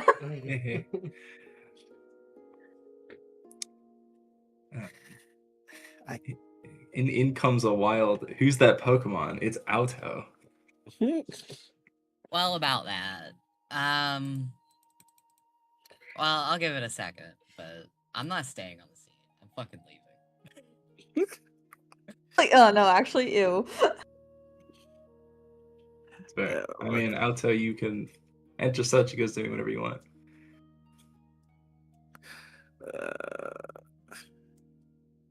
Excuse me, like, okay, assuming I'm right, I figured it out. I know what to work on. It's fine. It's fine.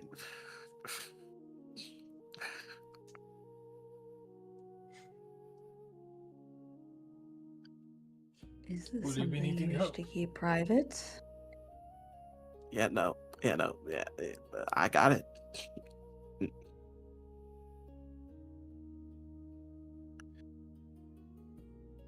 Does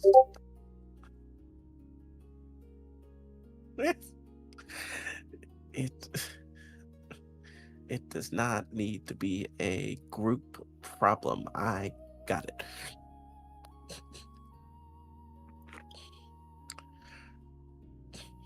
With all due respect, should you receive another dream such as this,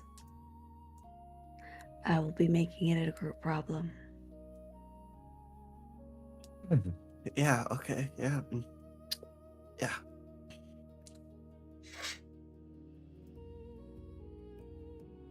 I want an insight so bad, even though I know it's gonna be shit. I pass you I my would also like the dice. insight. I pass my dice, even if it's still shit. I will give favor from beyond the realms. I will do what must be done.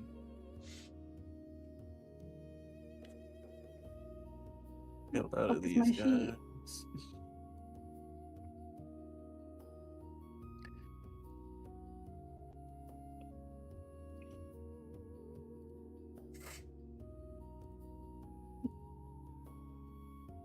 Playing this whole time, no character sheet open.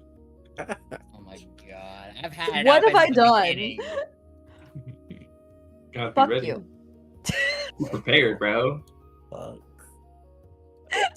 Okay, so Yeah! like, Tyler. Okay, so Tyler. Okay. Yeah. Yeah. Well, Tyler, he was are like, we- nah. Yeah, I don't know shit. Are we playing with crit auto succeeds, or is it just a number? I mean, if this is a contested role, I feel like Kurt would ought to succeed here. And What am unless I- you crit too, what am I rolling to contest? Or are you trying to obscure the way that you feel right now? She just doesn't want to talk about it.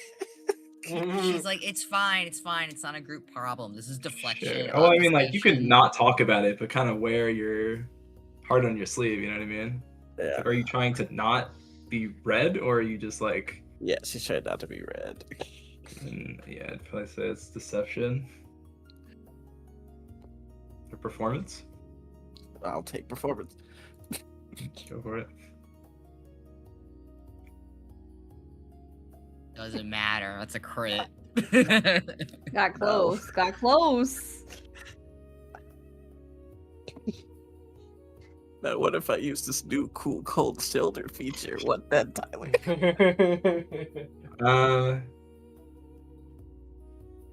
I mean, that wouldn't work, but that does sound neat. But that is real funny. That is really funny. If you use a storm point, I'll allow it. What? God, is it that serious? Is it that serious? It's not that serious. It's the fact part.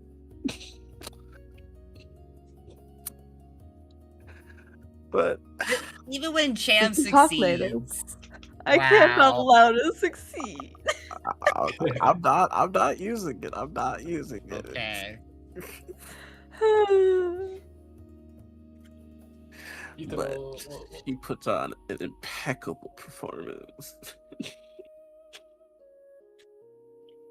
And he just stares at her the entire time.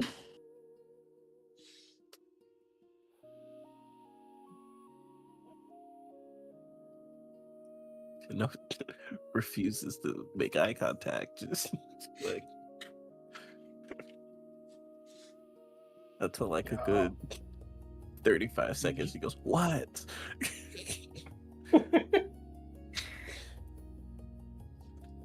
Just squints. Doesn't even respond. Yutaro will dig because he has bad insight. Go train. I Cross his trust arms. that you know yourself best. But know that even I needed others to help me see things in a more productive light. A more honest light to myself. Take your time. But as Hayato-san has put it, do you need our help? Or if this becomes something greater than you think you can handle, we are here for you. Yep. Always. You know, I got it. Just this does not need to be a group problem, okay? But I guess Now with he the squints at her. with the I guess with the crit inside, I'll say like, yeah, this shit's utero related, but like, Mm-hmm. I was just slowly but surely picking that up. yeah, it's like progressively getting more and more mortified at the fact that this is just be that this is plausibly relevant, and she's like, just In like a blink, Hayato will like turn around and start walking in a direction. Mitsuki, I need your help with training. I have an idea for something. yeah, all right.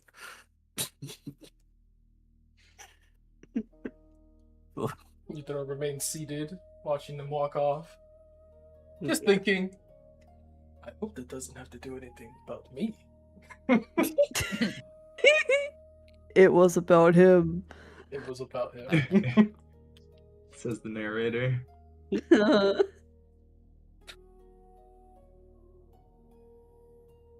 Yeah, out of earshot. Mm-hmm. Just turns around, crosses arms. What?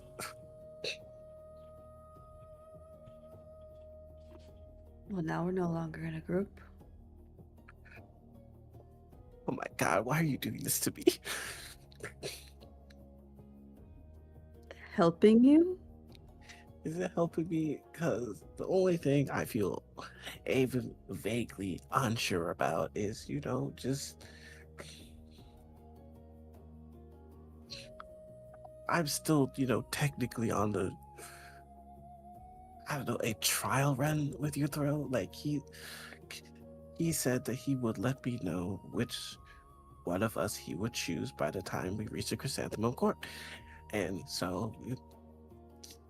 That's only vague point of unsure relief with me. That's it.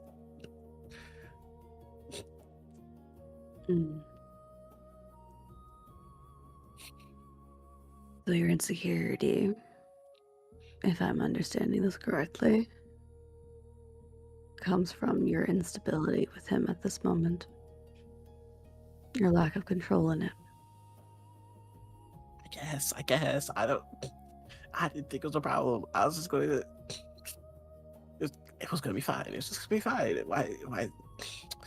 Your foster tells otherwise. Take a breath. I'm flustered because it's come up, but I don't think it.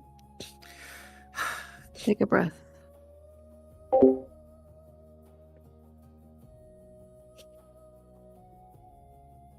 He pauses, takes a deep breath in, a deep breath out.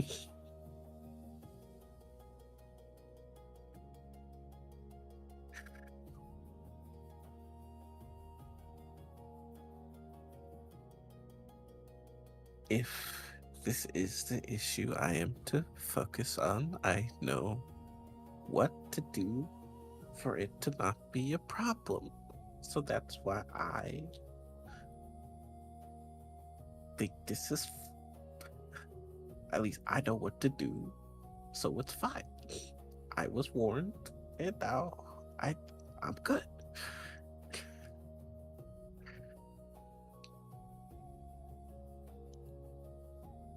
Well, I am significantly less qualified to read into what the meaning of yokai may have, or what they may be trying to imply. From your experience and understanding with Yukiona, do you think this is what she means? You know what? Here's what I will do. Because if I recall correctly, I think this is a thing I can do. Where is it? Here's what I will do. Stabs you. And runs away. I want to use a storm point for Ew. for the inspiration to see if I have an accurate read on what I'm supposed to be concerned about from the Yukiona.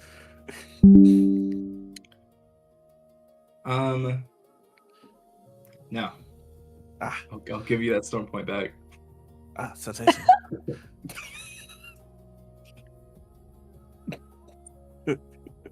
Yeah, I'm not gonna lie. I was like, this isn't Tyler's. Yeah, I had a feeling. I'm just like, So it might be part of the issue, I guess. Like so like, something that is a symptom of the same issue, I guess. symptom of the same issue. But Okay, that's a lot more surface level. all right, bouncing Mhm. back. Re-asking the story point as what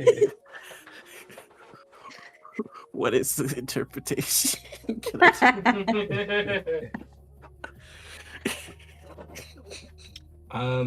I narratively would like to keep leaving that up to you for now. sensational. All right. Ooh, fun. Oh, goofy. I think it's more interesting that way. All right.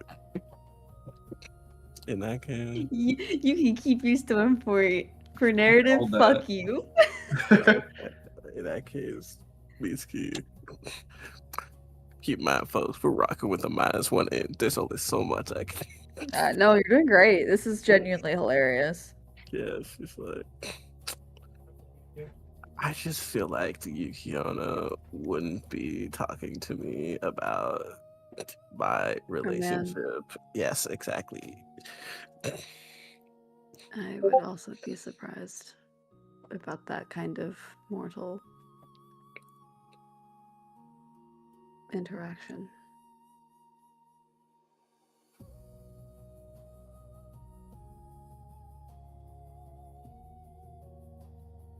She pointed out what disgusted her. And it Yes. was sort of internal turmoil turning into outward cruelty.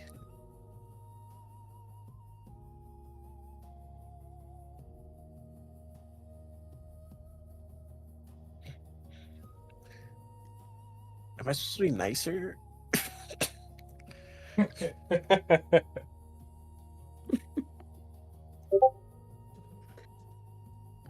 Oh, I don't believe that's what she's saying.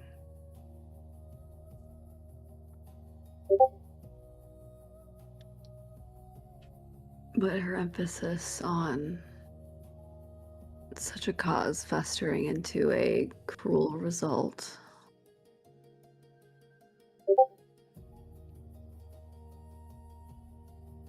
Perhaps that's something you can reflect upon. What it is you are currently running from internally. What are you afraid of? I wanna, just for fun, I wanna try making an insight check against myself. How do I feel about this? Fuck, alright. 17. In that case, Miski will then kind of be thinking,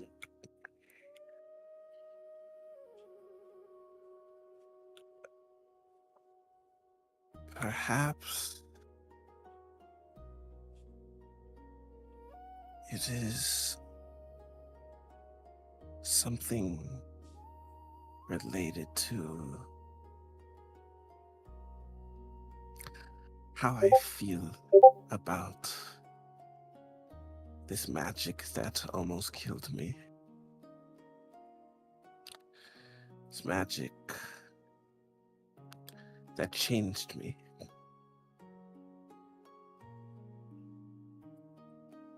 His eyebrows raise in a way that's like, that's definitely piqued his interest. Care to elaborate?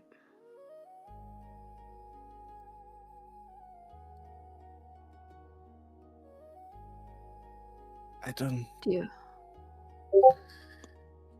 It.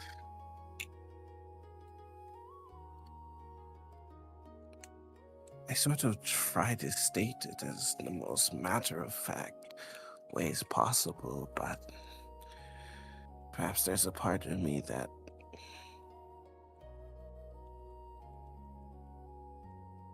resents or regrets what happened or what I was.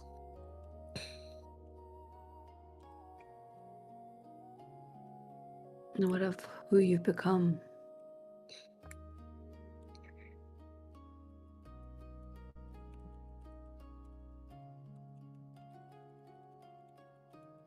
Become quite powerful, but alone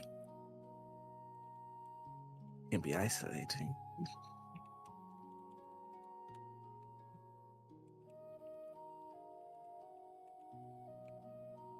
That's certainly a reason to spiral. I'm not spiraling.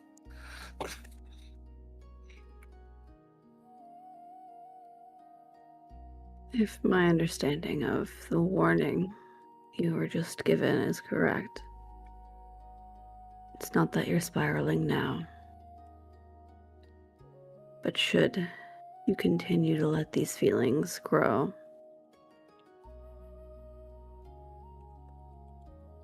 that may be a violent future.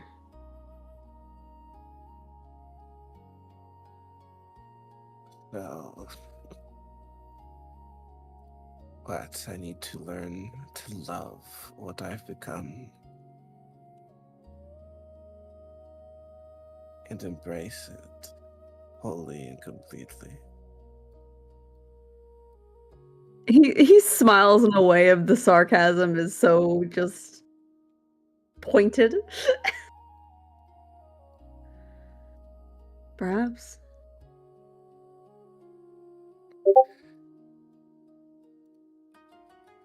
Do you think you benefit from the opposite?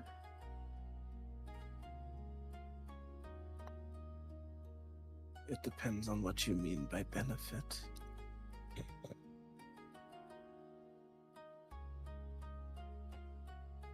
What do you gain from viewing your growth from your experience in a negative light and resenting it?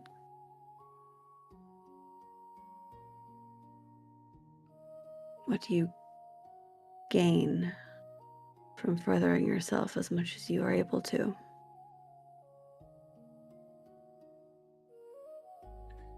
Answer the first. It is humanity.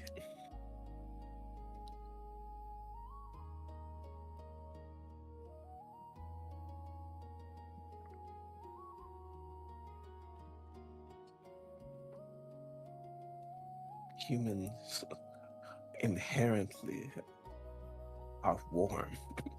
They emit heat.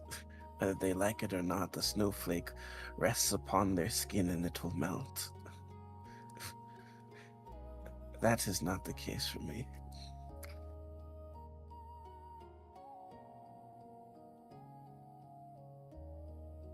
So to simply to accept that to accept these changes.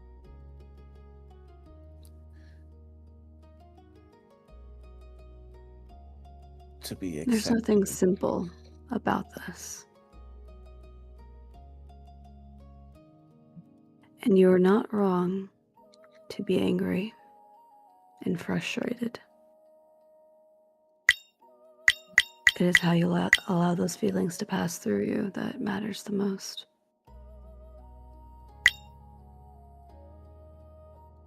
And that is coming from a man who has let that anger fester.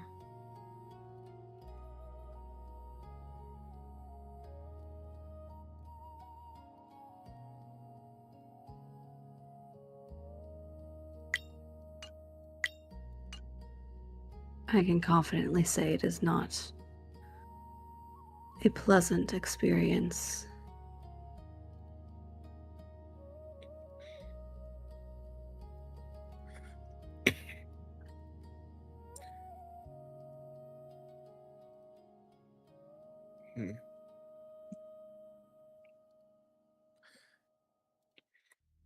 Was unleashing it an unpleasant experience? Repeat that. My headphones gave me the "I'm dying" warning. Was unleashing it an unpleasant experience?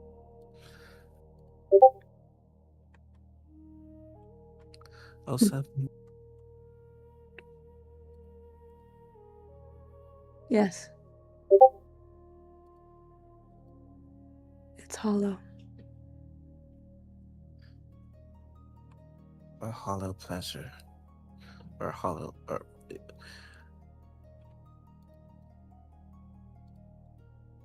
wait, so he was saying it was unpleasant or was pleasant?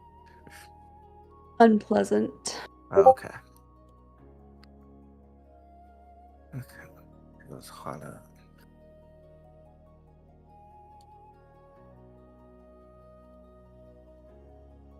So can't hold it. Can't release it, at least not in the way you chose to. I must find a third path.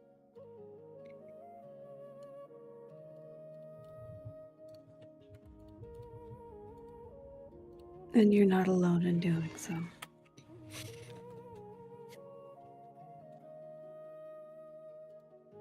Even if you view the cold as isolating. Do not mistake your physical experience for your emotional.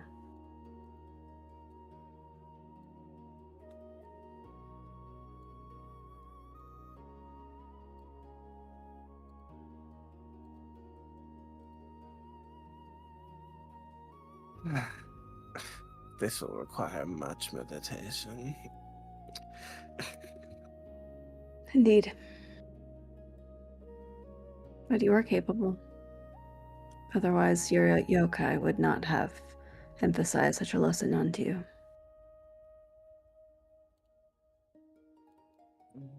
Yeah.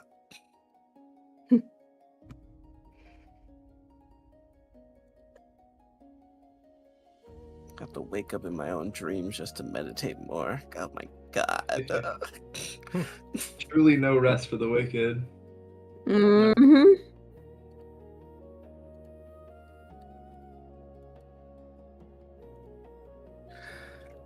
Well, might as well get started. Thank you, Hayato-san. Of course. And if ever you wish to discuss what's been festering for you, I am open, yes. Oh, I am so beyond a lost cause, but I appreciate the comfort. There are lost causes, Hayato-san, and I do not see you as one of them. And you have fallen for my mask. And he will turn and walk away.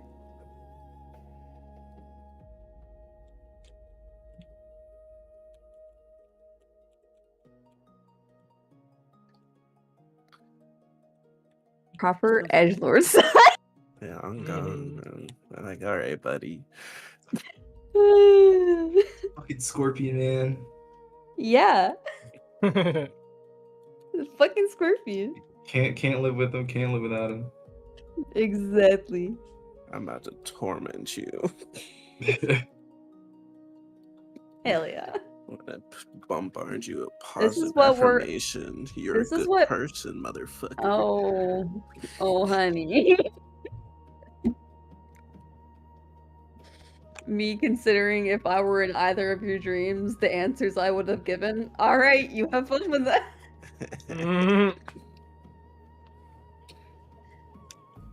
If beauty is in the eye of the fuck.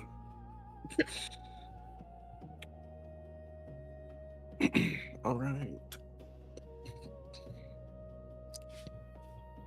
Well, boy, do I have to go to the gym soon. Boy, is it, I think, people's bedtimes. But yeah, I think we're good. Almost 3 a.m. I'm about it. Mm. That's insane behavior of you. Jesus Christ. Yeah, I got Shout I got shit to out do. to the 10-hour session days. Yeah. Whoa. Wow. What y'all know about a 14-hour session? God. Oh, I know so much. Try a 20-hour session. Then get back to me.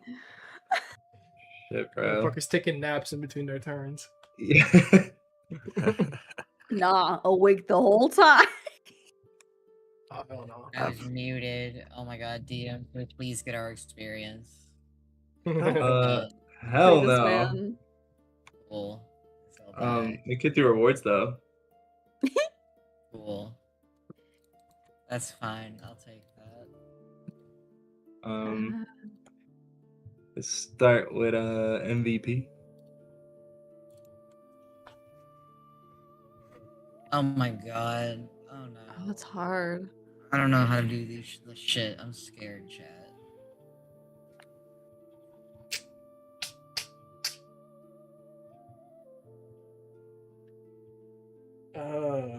My brain. Alto. Fuck. God damn it.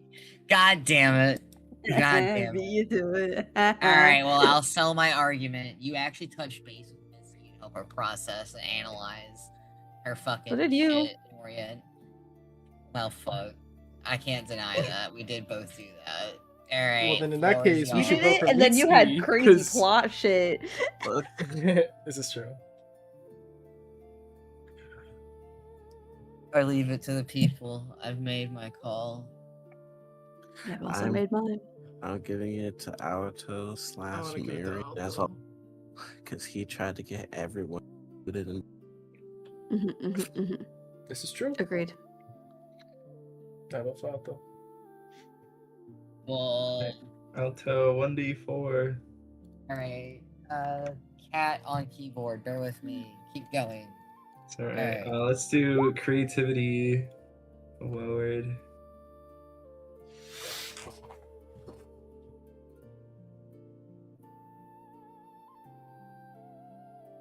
Much we did. I like Divine Sense. It was a good call for that. That was good. Divine Sense was a very good call. As was Detect Thoughts again. I'm gonna go with give it to I'm gonna go Hayato. Mitsuki. Me, huh? Yeah, actually, I want to hear this out. I like the angle you took with talking to Mitsuki to help her filter her thoughts. Ooh. You could have easily let that drop, but you said, no, I want to actually figure out what the hell's going on here. Came up with a solution, which was to talk to her, and you had a good talk with her. That's a good sell. Yeah, Hayato. Yeah, I'm sold, Hayato. Aw. Fuck a game mechanic, you big brain. Bro, I was just rolling with it. I was being nosy. Alright, let's do our roleplay award. Either Misky or Yutaro for me. I am always dumbfounded by both of your utilizations of voice and like the way y'all do shit. I honestly am probably gonna say Yutaro, but I'm Yutaro. Those conversations back to back and seeing him with his brother. Yutaro. Yotaro.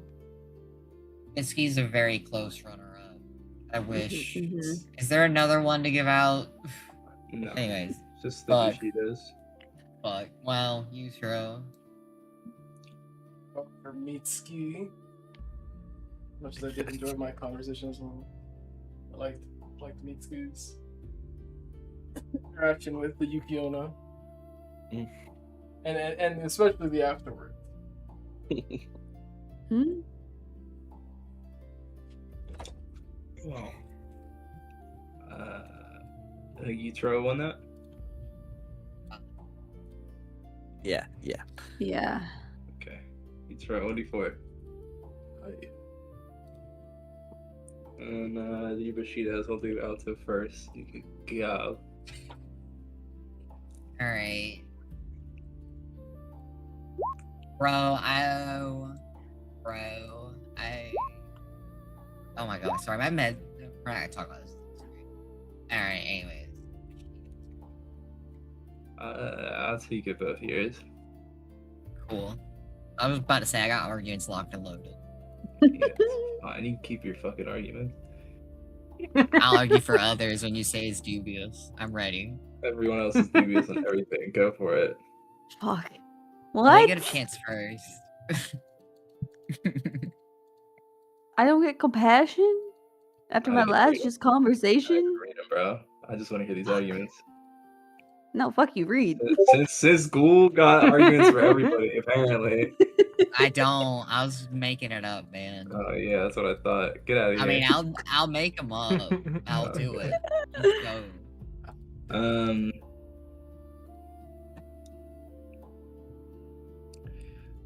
Mitsuki, I'll give you Amaterasu. I'll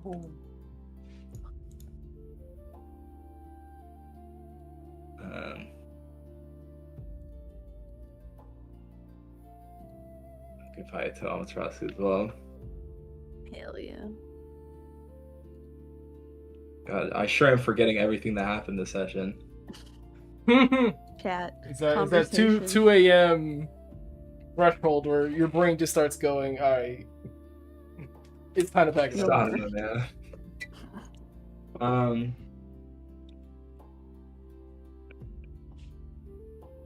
Itro, I give you Amaterasu as well. I have a vague sense that Tsukiyomi might be applicable here, but I can't remember anything you did.